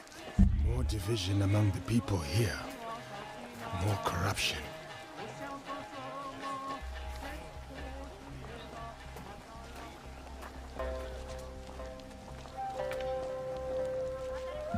But they really want to show that all the NPCs start bowing before him. Such beauty, shadowed by suffering.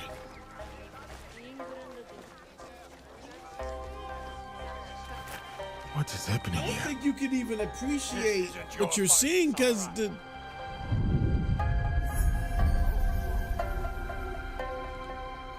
I told you, keep walking.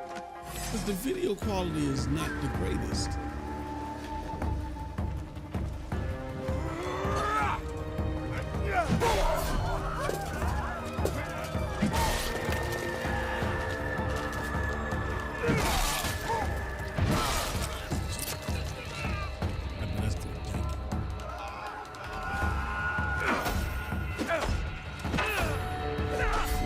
There's some nice visual flows.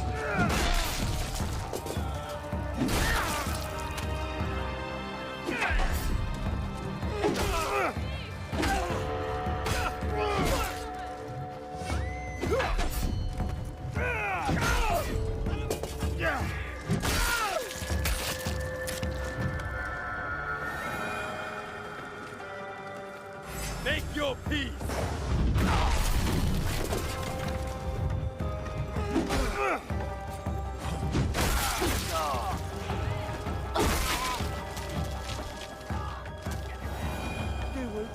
you. Thank you. There's another. Up the road toward the castle.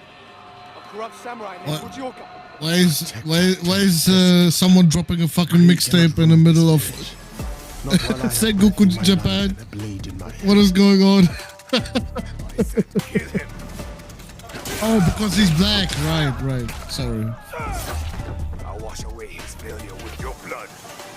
You will have to spill it first.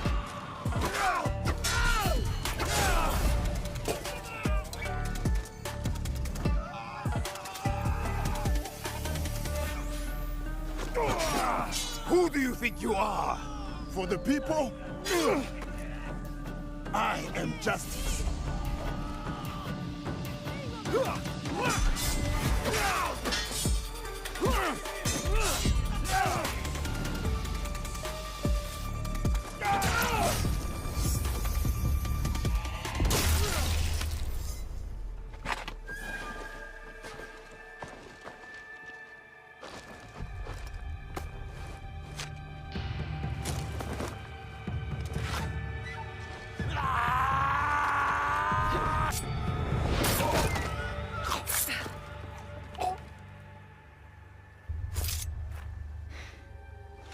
I was going to handle that. Too slow. What did you find? The samurai has been stealing from the villagers. He has been starving the people here for some time. So now we know who he worked for. A daimyo in Fukuyama Castle. We should go. Not before we send our allies to look for him. He'll be difficult to find.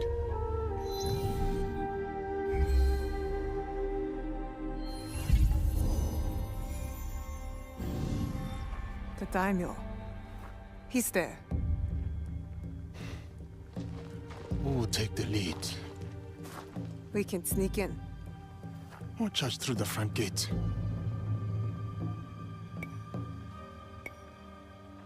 It's almost dark. And this No one will see forced me. accent makes me fucking sick. I'm definitely playing Japanese. Don't worry. I won't be alone. It'll be me and the shadows. In the shadows. To serve the light. I'll go straight for the daimyo. When fighting a snake, why wrestle the body when you can slice off the head?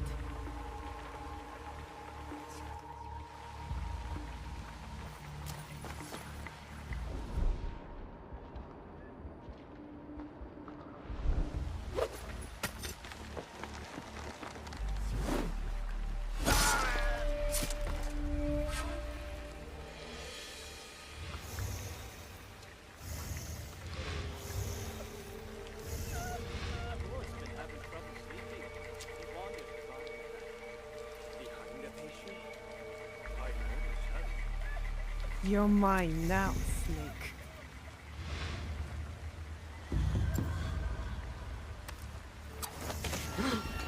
Who did that?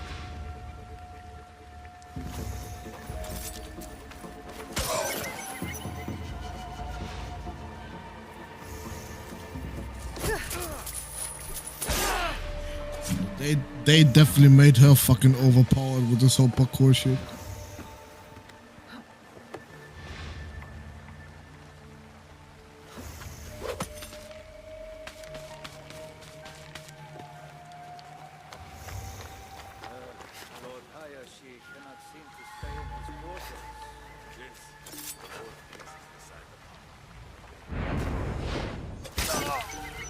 You dig himself a trench with those nightly footsteps. That's for a grave. A grave, huh?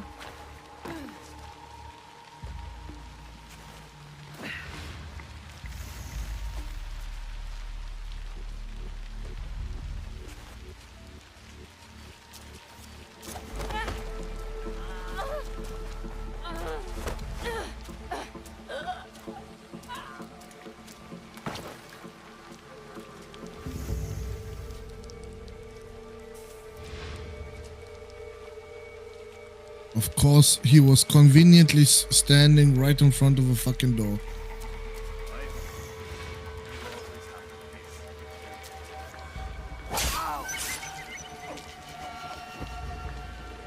Oh shit.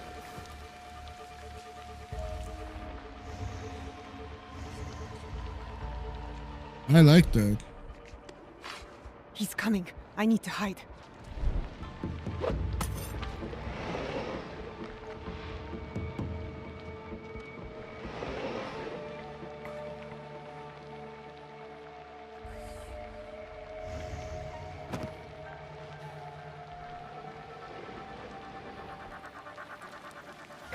Useless, all of you! First, Fujioka dies in the street at the hands of some stranger! And then you serve me scalding tea? Besides ruining its delicate flavor, I nearly lose my tongue for business! Fujioka must have been the samurai Yasuke took out. Good riddance. Oh no, they really fucked up with the voice actress for the main character. A daimyo like that deserves a slower death than the one I'm about to give him.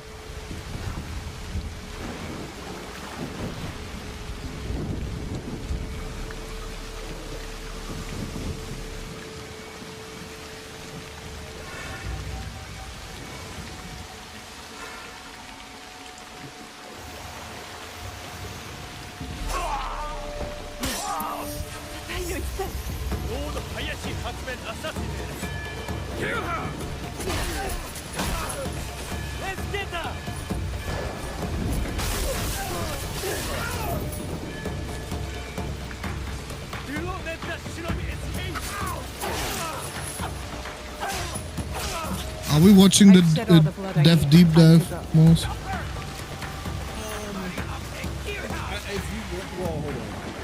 Yeah, if you, I think we got time. Okay.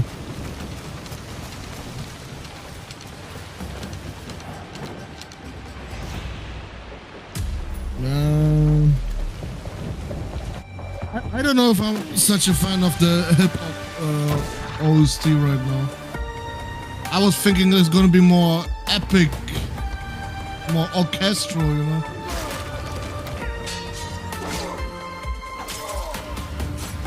I guess they got Yasuke in it, so gotta be thematically right. Well, I mean,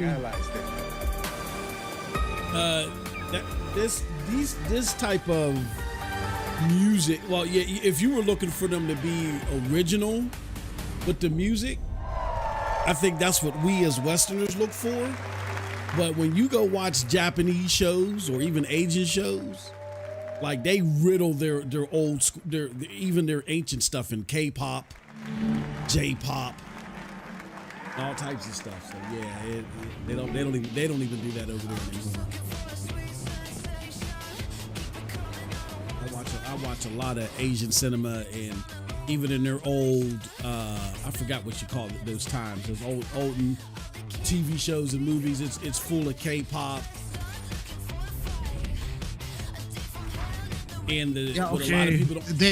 They had people 500 years ago that dropped mixtapes. I get it. No, Cool. I'm just saying that's what they do natively. Like if you go watch an old school, like go watch a Donnie Yen action movie or something like that, where now they're throwing this shit in it. They're throwing that shit into it. This shit gets an extra point for not talking about Division whatsoever. Thank you, Ubisoft. At least you didn't boss with that shit. Hello, everyone.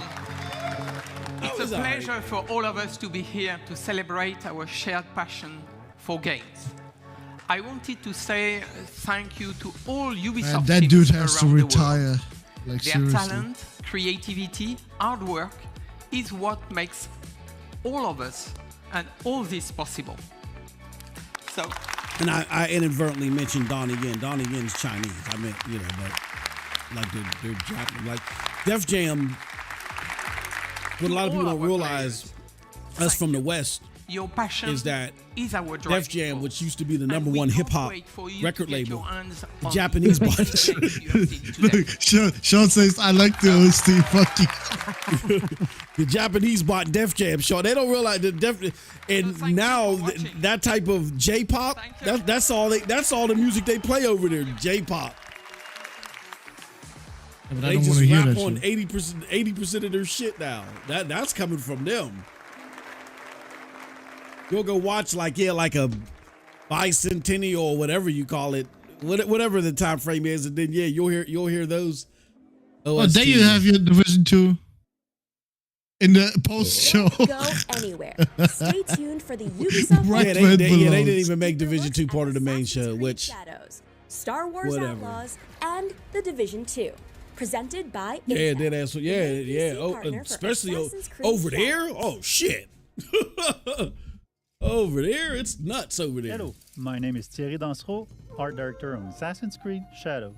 And I'm Charles Benoit, game director on Assassin's Creed Shadows. We are here today to share details on I liked the female assassins. Story gates are really iconic in Japanese culture and also very striking. Yeah, her gameplay is so much better than Yasuko's. Yeah, I'm sorry. Yeah, her game. Yeah, his is like For Honor. Secrets, it can be loot, targets. It's For Honor meets Assassin's Creed. Which I'm not into For Honor. If you're into For Honor, then there you We go. wanted to showcase But one her of the combat main is found that fucking the game will awesome. lack. In Assassin's Creed Shadows, you'll be exploring a dynamic and ever-changing open world, all of which is affected by dynamic seasons and weather system. The wildlife is now more than ever part of the game ecosystem and biomes. In Assassin's Creed Shadows, I didn't get any a lot of the game 4s wildlife will evolve and change out of colors this. through seasons, and Any the 4 player out will of be able to choose 5s. puppies, mostly in the Nothing reached a 4 or higher. The goal is to have a more natural I got 2 behaviors and awareness 3.9s. Everything else was mediocre, if not lower. My average summary right now is Shadowed by suffering. You're about to see Yasuke What do you in call it? action. In that sequence, Yasuke my average is score going is to find one of 3.5, his so that's a targets. 7. What is happening here? We'll have a lot of target to hunt around I Japan. got to and reflect this, on it, Zip cam whether and it goes up or celebration down. is used to highlight those moments when you find them. It might even Should go go down. up. No, it should go up because Division was not shown. It might go down ever so, like it's the score is 7.2. I might make it like an actual 7 because the video that's being submitted is so compressed and horrible. Like this is unacceptable for a showcase. Yasuke is using a kanabo, so Hold on. it's a big, massive weapon, slow but very impactful. It's the best weapon to break enemies' armor. It's also a good tactic to remove armor first because it reduces the time to deal with your opponents. Where did you watch You it? can Actually? see the yellow bar under the enemy. It represents the armor, and once it's broken, Moss. it's a lot easier Say to that again. hit and inflict damage. Where did you watch it? All those resources I watched it on attack YouTube. Or knock down or inflict damages. I watched it through on which channel? Well, I started off with IGN. You can hold your And I was like, oh, that's crappy. And then I saw, because I couldn't see it before, that Ubisoft was doing it. massive damage and can And theirs is even worse than IGN's. But So of where you course, watching it at? You use those attacks, you're exposed. I did so the key watch is to IGN's really and it master looked the okay to timing me. And learning and maybe I mean, it was compressed, your but competency can give you an edge over your stats. it wasn't too bad. The players always have 2 weapons at the same But time. granted, I'm watching it on a 4K monitor. You can see here. Did someone Yasuke already has, upload the classic 4K katana, version? And he's using one of his. Let me see. Now you can. You would hope they would. You can see the katana is a lot faster and versatile. Looking at the target, you see he's a lot more reactive and defensive. If you're taking the posture like right now, he's also using one of his posture against you. So it creates really this dance between the two fighters. The enemy reactivity really pushes. There's the player to gameplay use all that looks like it his was tools. uploaded. So the parry, you need to react, you need to read the enemy to 4K. find the best opening and land the posture attacks It's when 1440p though. It looks significant. Probably because 4K didn't render yet. Yasuke and Aoi have their own personal story and their own life. But once the allied, but I get it though. Now that I think about it, I think we get to thank YouTube for this. Moment in the open world, of course, not during because YouTube has been leaking shit when you're fighting, but otherwise. And I get it. I mean, it's not like they had anything to show. Like this looks better right now to me. Like what I'm looking at on the screen right now, it's way better in this sequence than what they were showing before. Suggesting to use the spy network. It's a new system that we introduced in Assassin's Creed Shadows to support the Shinobi fantasy and help the player to find their objective. So you can send your spy to scout areas and spot your targets or the quest objective you have. Sometimes we have both characters in the cutscene where you can pick the one who answer or ask questions. At the end, you can also pick the character you want to continue with. You can choose between Nawe being more stealth-oriented. There's 167 people more on Riders Republic on Steam. Give it up. Be careful. Don't worry, I won't be alone. You love your player numbers, huh? Give it up. From this point, we are with Naoe inside the Fukujiyama You think that more people castle play it on Ubisoft Connect? As they offer a lot of opportunity to possibly, but ain't gonna be that much way, or rather in a fight-oriented. Like there might be. In the following sequence, you can see what's new in terms of parkour. You might have a few hundred. First, our grappling might have like 800. is fully physics-based, so your speed and direction can affect where you go. You can also assassinate from I always the grappling hook, feel like even when the game's released on Steam, they, especially if they don't release day and date, so you can use your they represent a third of the Ubisoft number. So, I mean, total, this can't be and crawl in tall grass. So you can hide, you can go but under. One thing I want to know is, does your level matter when you assassinate someone? But one of the big novelties is the dynamic perception of the enemies. They are affected because, by light and shadow. Bro, am I gonna be fucking mad if they do the shit that they did with Valhalla? Where if you're too low of a level, you can't even assassinate them, right? You just damage them. Each weapon has like that shit is crazy. Like here with the why in the fuck would you do that? Assassinate your enemy, but at range. Forces you to grind through the game. But fuck that, bro. I'm an assassin. Like, if I put a fucking knife in your throat, you're dead. To make her a lot more agile and faster. You ain't gonna fight afterwards, bro. Naoe is an agile, self-focused shinobi who will use noise, light, and shadows to evade detection as enemies respond to their changing surroundings. Naoe is currently making her way to reach her target. She's going through some samurai houses, and as she progresses, the player will see and discover other iconic areas of the castle. But Division 2 is a little bit different. When you go look at the grappling hook can be also used to grab enemy, which is very useful to move. I think there's like and dispose of them in the better spot. It's much more efficient. It's not than like Destiny just carrying numbers. Dead body, for example. It's giving the player the option to decide if they want to kill or not. We have a couple of abilities. We have gear, we have weapons that can bring down enemies until they are wake up by. Does it affect anything if I don't kill with the Kusarigama, the katana also has innocent special people? Assassination.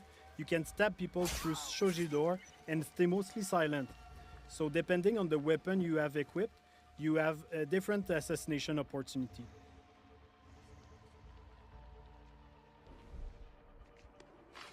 He's coming. I need to hide. In interior, there are places to hide, but one of the cool one is the beam that you can use to grapple on the ceiling. It's really useful to not being spot, of course, but also wait for an opportunity to assassinate.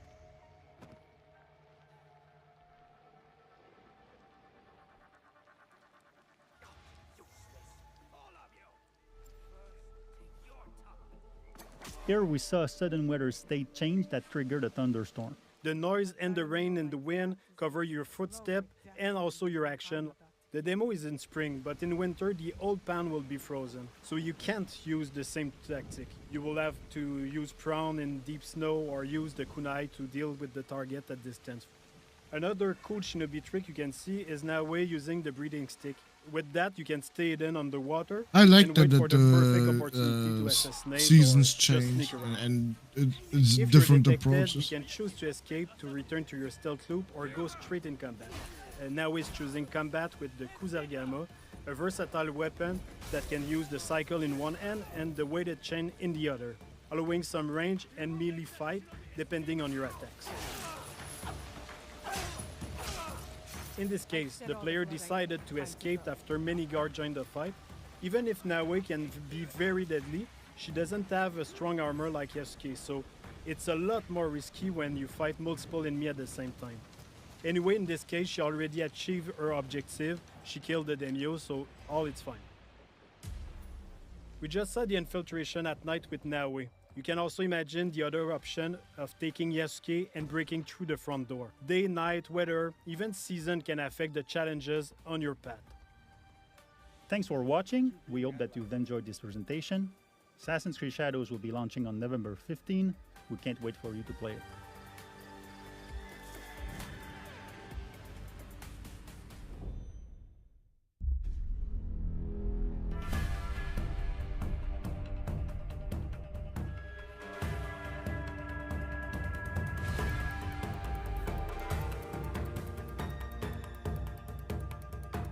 There goes your collectible. There goes your collectible. Cold Blood. Looks awesome.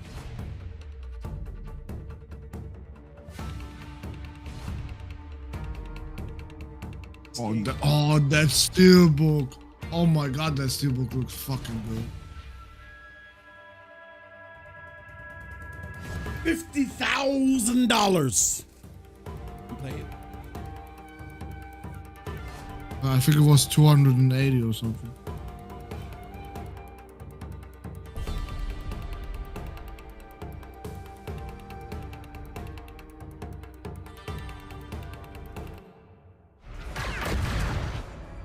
Hello everyone, I am John Björling, Associate Narrative Director on Star Wars Outlaws, and I'm here to break down the lore, references, and any other Star Wars details you may have missed in our latest gameplay walkthrough. Hey, new record. Kay is a fan of arcade games and has been playing this Raven 6 space shooter for years. You can find it and other games scattered throughout the galaxy. I mean, I'm you know, that your target demo is going to care about that from shit. An early age that they're both places to lie low and to find new opportunities. That's why you don't As Kay appreciate travels throughout games, Galaxy, Ross. it's always a good idea to head to the local cantina when looking for intel or work. Kowakian monkey lizards can be found everywhere in the Outer Rim, and they're used as pets, thieves, and even food. But few are. Do you care to watch this? Salacious B. Crumb in Jabba's palace. No, let's talk about Phil Spencer. Okay. We'll have this playing in the background. I don't give a fuck. I mean, and this is one of the games. Of course, I gave it 3.9, but I want to see gameplay. I want to see. I'm not on the same time that y'all are on with all this talking and talking to me about where they grew up and what they had for dinner. I want to see somebody get shot in the face.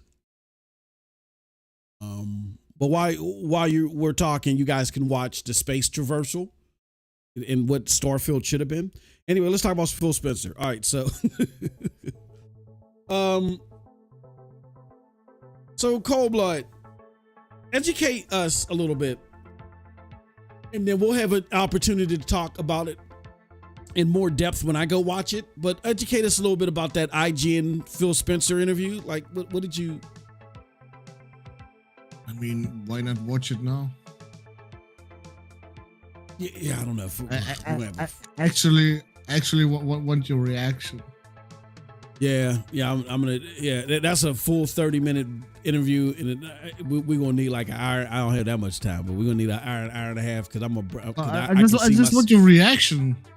Like, today it's the reaction, and then we're gonna talk about it in depth later. No problem. I don't know if I could do that. Not with him. Not with him. That motherfucker he's a piece of shit. And it's hella short. It's because you're an old man. I just don't, I watch TV for TV, man. I play games for games. I play games for games, man. Why do you watch TV if you don't care about the story? What the fuck are you watching TV for? Well, that's also the pew pew. Yeah, that's I'm watching TV for the stories and shit like that. That's what I get out of TV. When I want games, man, I want to fuck somebody up. I want somebody to get fucked up.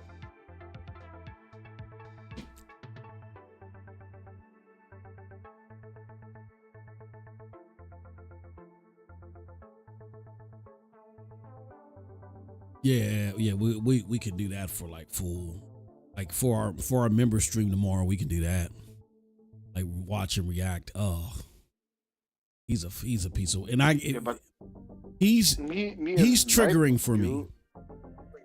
Like I know me, and I know that I should be able to just sit and watch it and shut up. But I'm gonna be stopping this thing. He's triggering for me. Why? Because he shouldn't be there. He shouldn't be there. Did he just leave? You just came back in? Oh, I'm here. Yeah. It's extremely triggering for me. And what's also triggering for me is how the community just laps up anything that he spits out. Everybody's like, oh, Phil Spencer's the greatest. He's the best. Yeah, it was great that Phil Spencer came out and said Phil Spencer. Like, stop it. Stop it.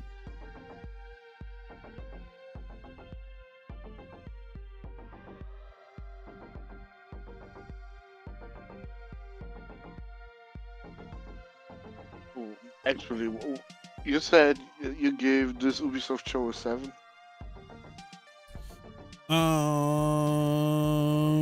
Yeah, I gave it a 7. I mean, what you did give they it? show something new that we didn't know about yet?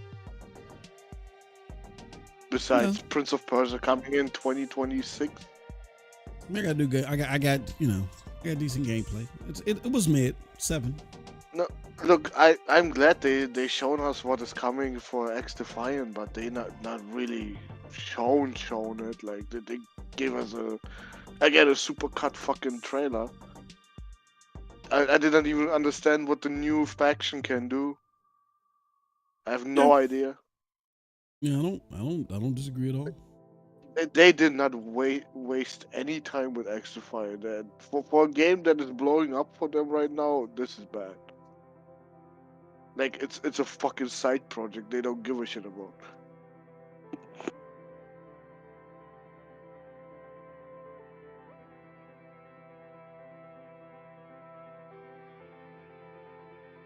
So, yeah. Final score. Just a bit better than Future Game Show, which was a 6 for me. So this is either a 6.5 or barely a 7. Yeah, I think that's fair. I mean, it was mid. I'll give it a 7. I mean, because I'm looking forward to Assassin's Creed, that should shoot it up for me a lot. Mm-hmm. I mean, Star Wars, I'm like, what was it the best idea to have a human just with a laser pistol? I don't know, bro. Star Wars has so much more to offer than just a laser pistol. Yeah, I think people or this is more like a Han Solo type. Like what if Han Solo was? Since when was Han Solo good as a solo character? Well, there's been the Han Solo prequel did phenomenal. Yeah, like Han Solo's a very popular, you know what I'm saying? Very popular character. Ain't nobody hyped about no fucking Han Solo like that. Oh, bro. no. And even worse, a new character. No, look, and even worse. I told no. New character. No. A new character. Man, I don't know. I don't know how Han Solo. I don't know how Han Solo fared internationally, but no, man, in the States, oh no, Han Solo. Oh no, I mean, of course, Luke was number 1, But oh no, they love Han Solo, bro. Oh hell no.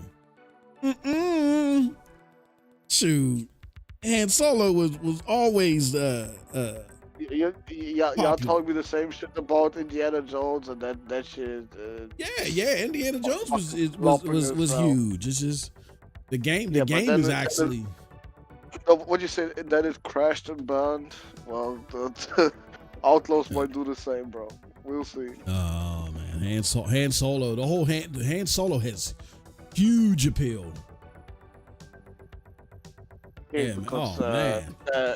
The actor that played him was good, but goddamn, this woman right now that does not look like the best fucking character ever. And not, what was that? Not very interesting.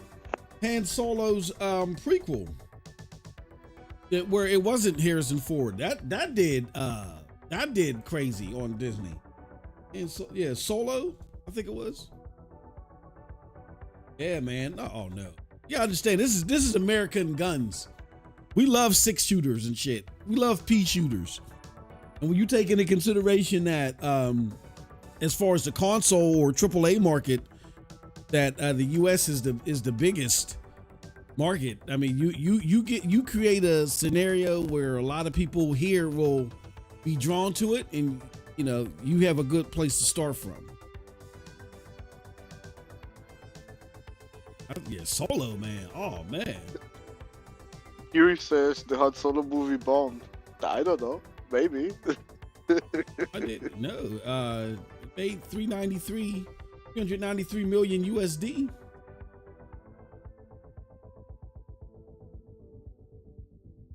It netted 300 million. Yeah, it made 300 million. I mean, that's not massive, but it didn't bomb. And what was the budget? The budget budget was 275, but then they was the gross, but then they netted. So I guess it brought in like 600 million altogether, and they netted around 300 million. Well, that's now, not a lot of money.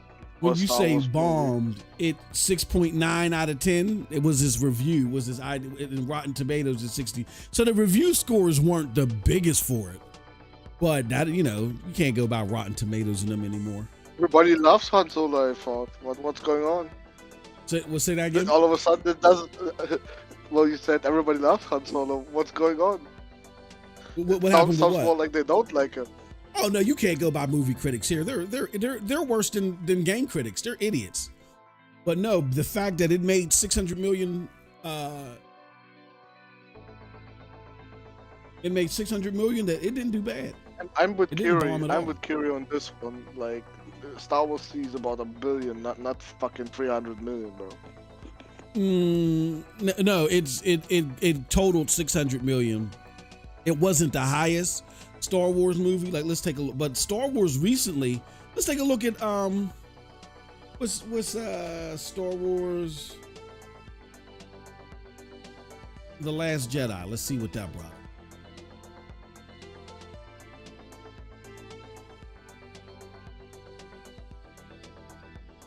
Oh, Sean, that is the new shit now.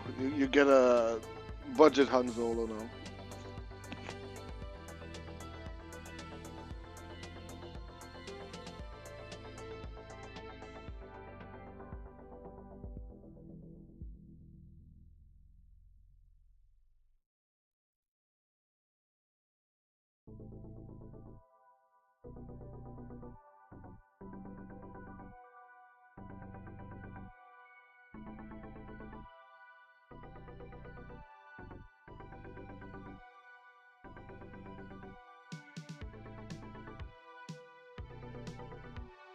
Yeah, so Star Wars, the mainline Star Wars movies, they grossed around $1 billion, where this one grossed around 650 million. That's not a bomb, but yeah. Yeah, Solo was definitely a big time character.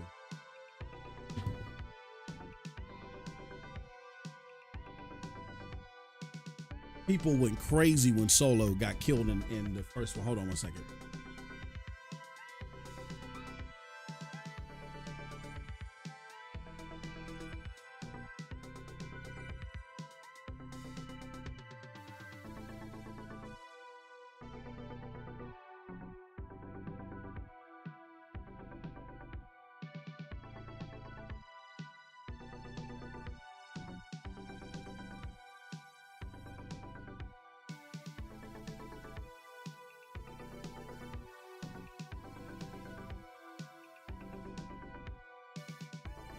Okay.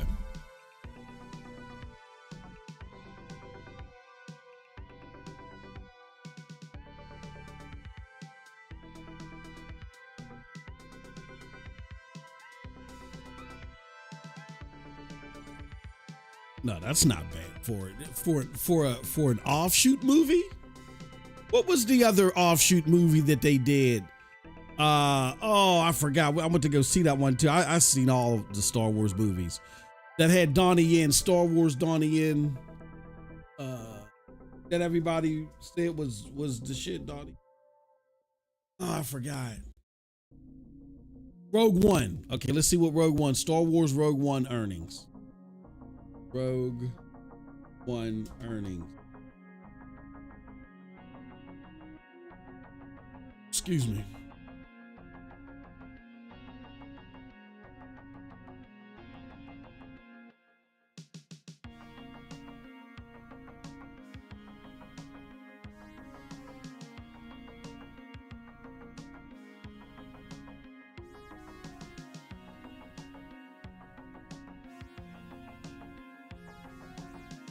Okay, so Rogue One brought in 1.5. Okay, all right.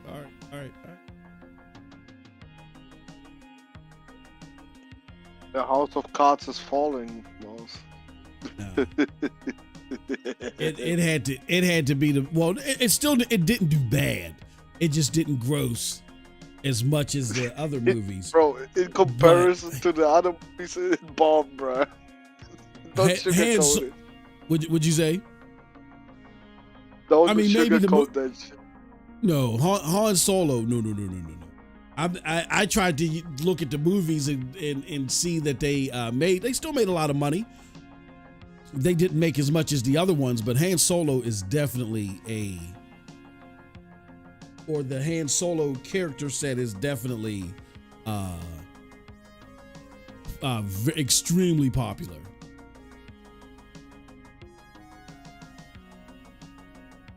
Especially here in the States.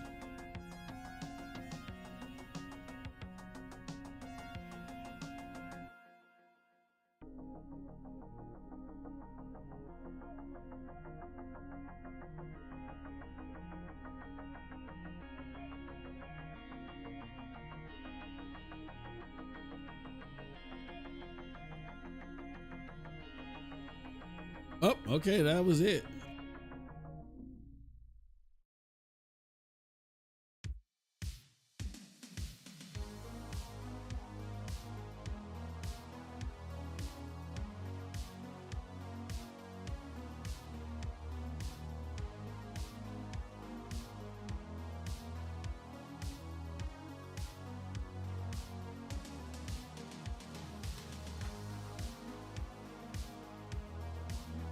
All right. Well, not bad. Like I said, 7.0. Well, no. I'm not mad at it. I mean, there weren't any surprises, unfortunately. So that's why it can get higher than a 7 for me. It looks like that Microsoft is gonna take us into the sunset with the best showcase. Good for them, because they definitely needed something. But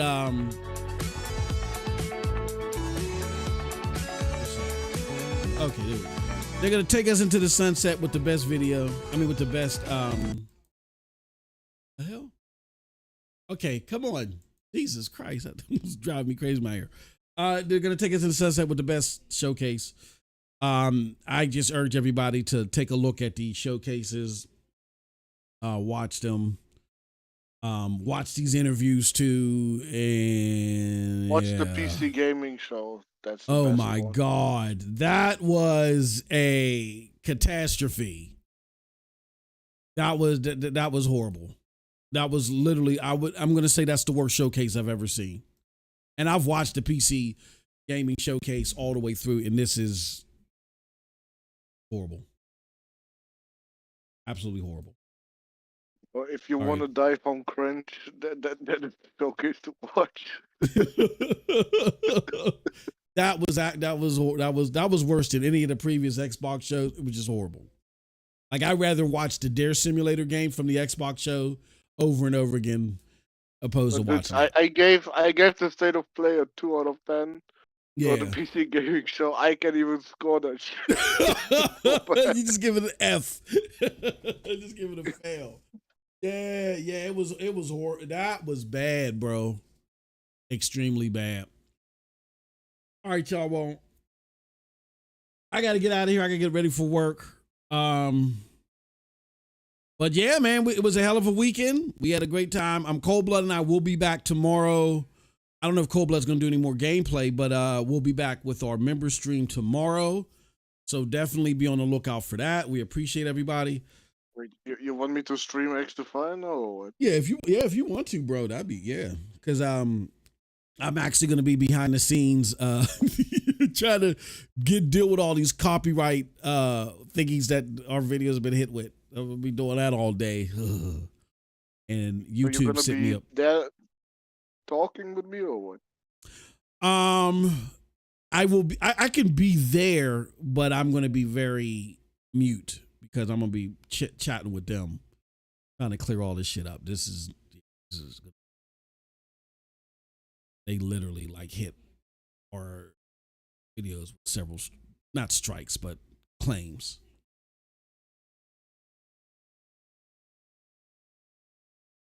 It's bad enough dealing with one, but streams they get. And that's why they're so low in viewership. They're not putting them out there. Affects us on the channel. All right. So we'll see you guys tomorrow. We enjoy you guys for your support. Thank you. Remember to tweet us out. Check out the members content. We dropped a video today talking about E3. We're gonna have members content like every weekday now. At the very least, there likely will be stuff over the weekend too. With that said, we appreciate everybody. Thank you so much. Until next time, have a wonderful boss. Actually, where is Helldivers on PlayStation? Yeah, I saw that on Porter Rock's thing. I guess we can talk about that too. What the fuck? Well, it's out of the top gone. 10. Yeah, it's going out of the top 10, which last month it was like 6th. But if you look at the recent trends, even on Steam, it's out of the top 10 on. It's out of the top 20 on Steam. It was just, I guess people. Yeah, it is. It's number 2. It's number 2 on Steam. Steam? Yeah. No, that's sales. The charts that he was showing was No, I mean weekly active users. Yeah, not the sales. I don't talk about that. No, I'm looking at Steam right now. I don't see Helldivers at all. No, but NPD says it's number 2. Oh, I see what I see what you're saying. You're saying that it's number 2 on Steam. Okay, yeah. For active users. Yeah, I mean, to me, that's on Steam versus PlayStation. Traditionally, even their games traditionally are hard to crack the top 10 for extended amount of time for games played. It's very difficult because the top PlayStation games and even the top Xbox games are consistently Fortnite, Call of Duty, Roblox, Apex. You know what I'm saying? It's those games that hold that spot. It falling out of the top 10, especially after the trend that we saw last month on the console, that's not a surprise to me. Let's see. Where is it? So you're saying, so you're saying it had no legs? For the end of the year, I think we both said that it wasn't going to be top game forever. That's why we said it was stupid to even if an Xbox port was even considered, because people are dropping because they wasn't getting shit. And now they're talking about they're slowing down on the war bonds. Yeah. It'll be significant. I bet you it's still in the top 20. But expecting top 10 regularly again, that ain't happening. That ain't happening. Hey, I saw that from Porter Rock. I know Porter Rock doesn't play the game. There's nothing shocking there. You know, when you don't keep up, you know, what got you there, when you don't keep it up, and you talking about you're slowing down, that's going to happen. Hopefully they change their tune and they don't slow down. And but I was reading somewhere that really their capacity was so low and their expectations were so low for this game that maybe they want it to die down a little bit. Now that they've hit 12 million shells, like I was reading somewhere that I can't remember where, that they wanted to die down a little bit because they just don't have the capacity to keep it high. Why else would you come out there and tell people that, oh yeah, we're slowing them? You plan to actually do that? Yeah, it doesn't surprise me. It's not like I'm not saying it's not an L for the game, especially where it's at, but they clearly weren't ready for what happened to it, and that's why it's dying. Ain't a shock, or that's why it's dropped considerably. Will it be completely dead? I don't know. Let's take a look at it on Steam right now. Steam has it at, and really, I think you're going to see it probably get back up in the top 10 next month because there's been a bump. I don't see the bump right now, so it might not get back up there in the top 10. And let's go to PlayStation.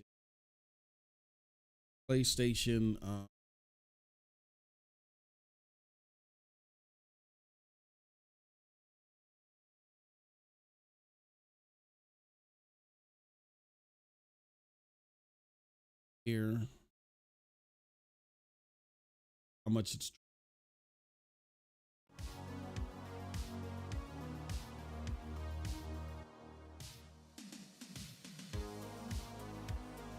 okay. Yeah, it's dropped a couple of slots recently. Let's see.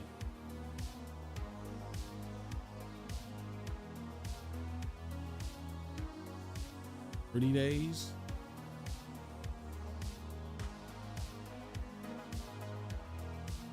Oh yeah, like over the last 30 days, it's dropped six slots.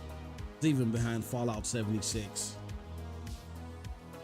You're looking at PlayStation engagement. Okay. All right, y'all, we're gonna get out of here. We will see you guys tomorrow. Until next time, have a wonderful gaming day. Peace.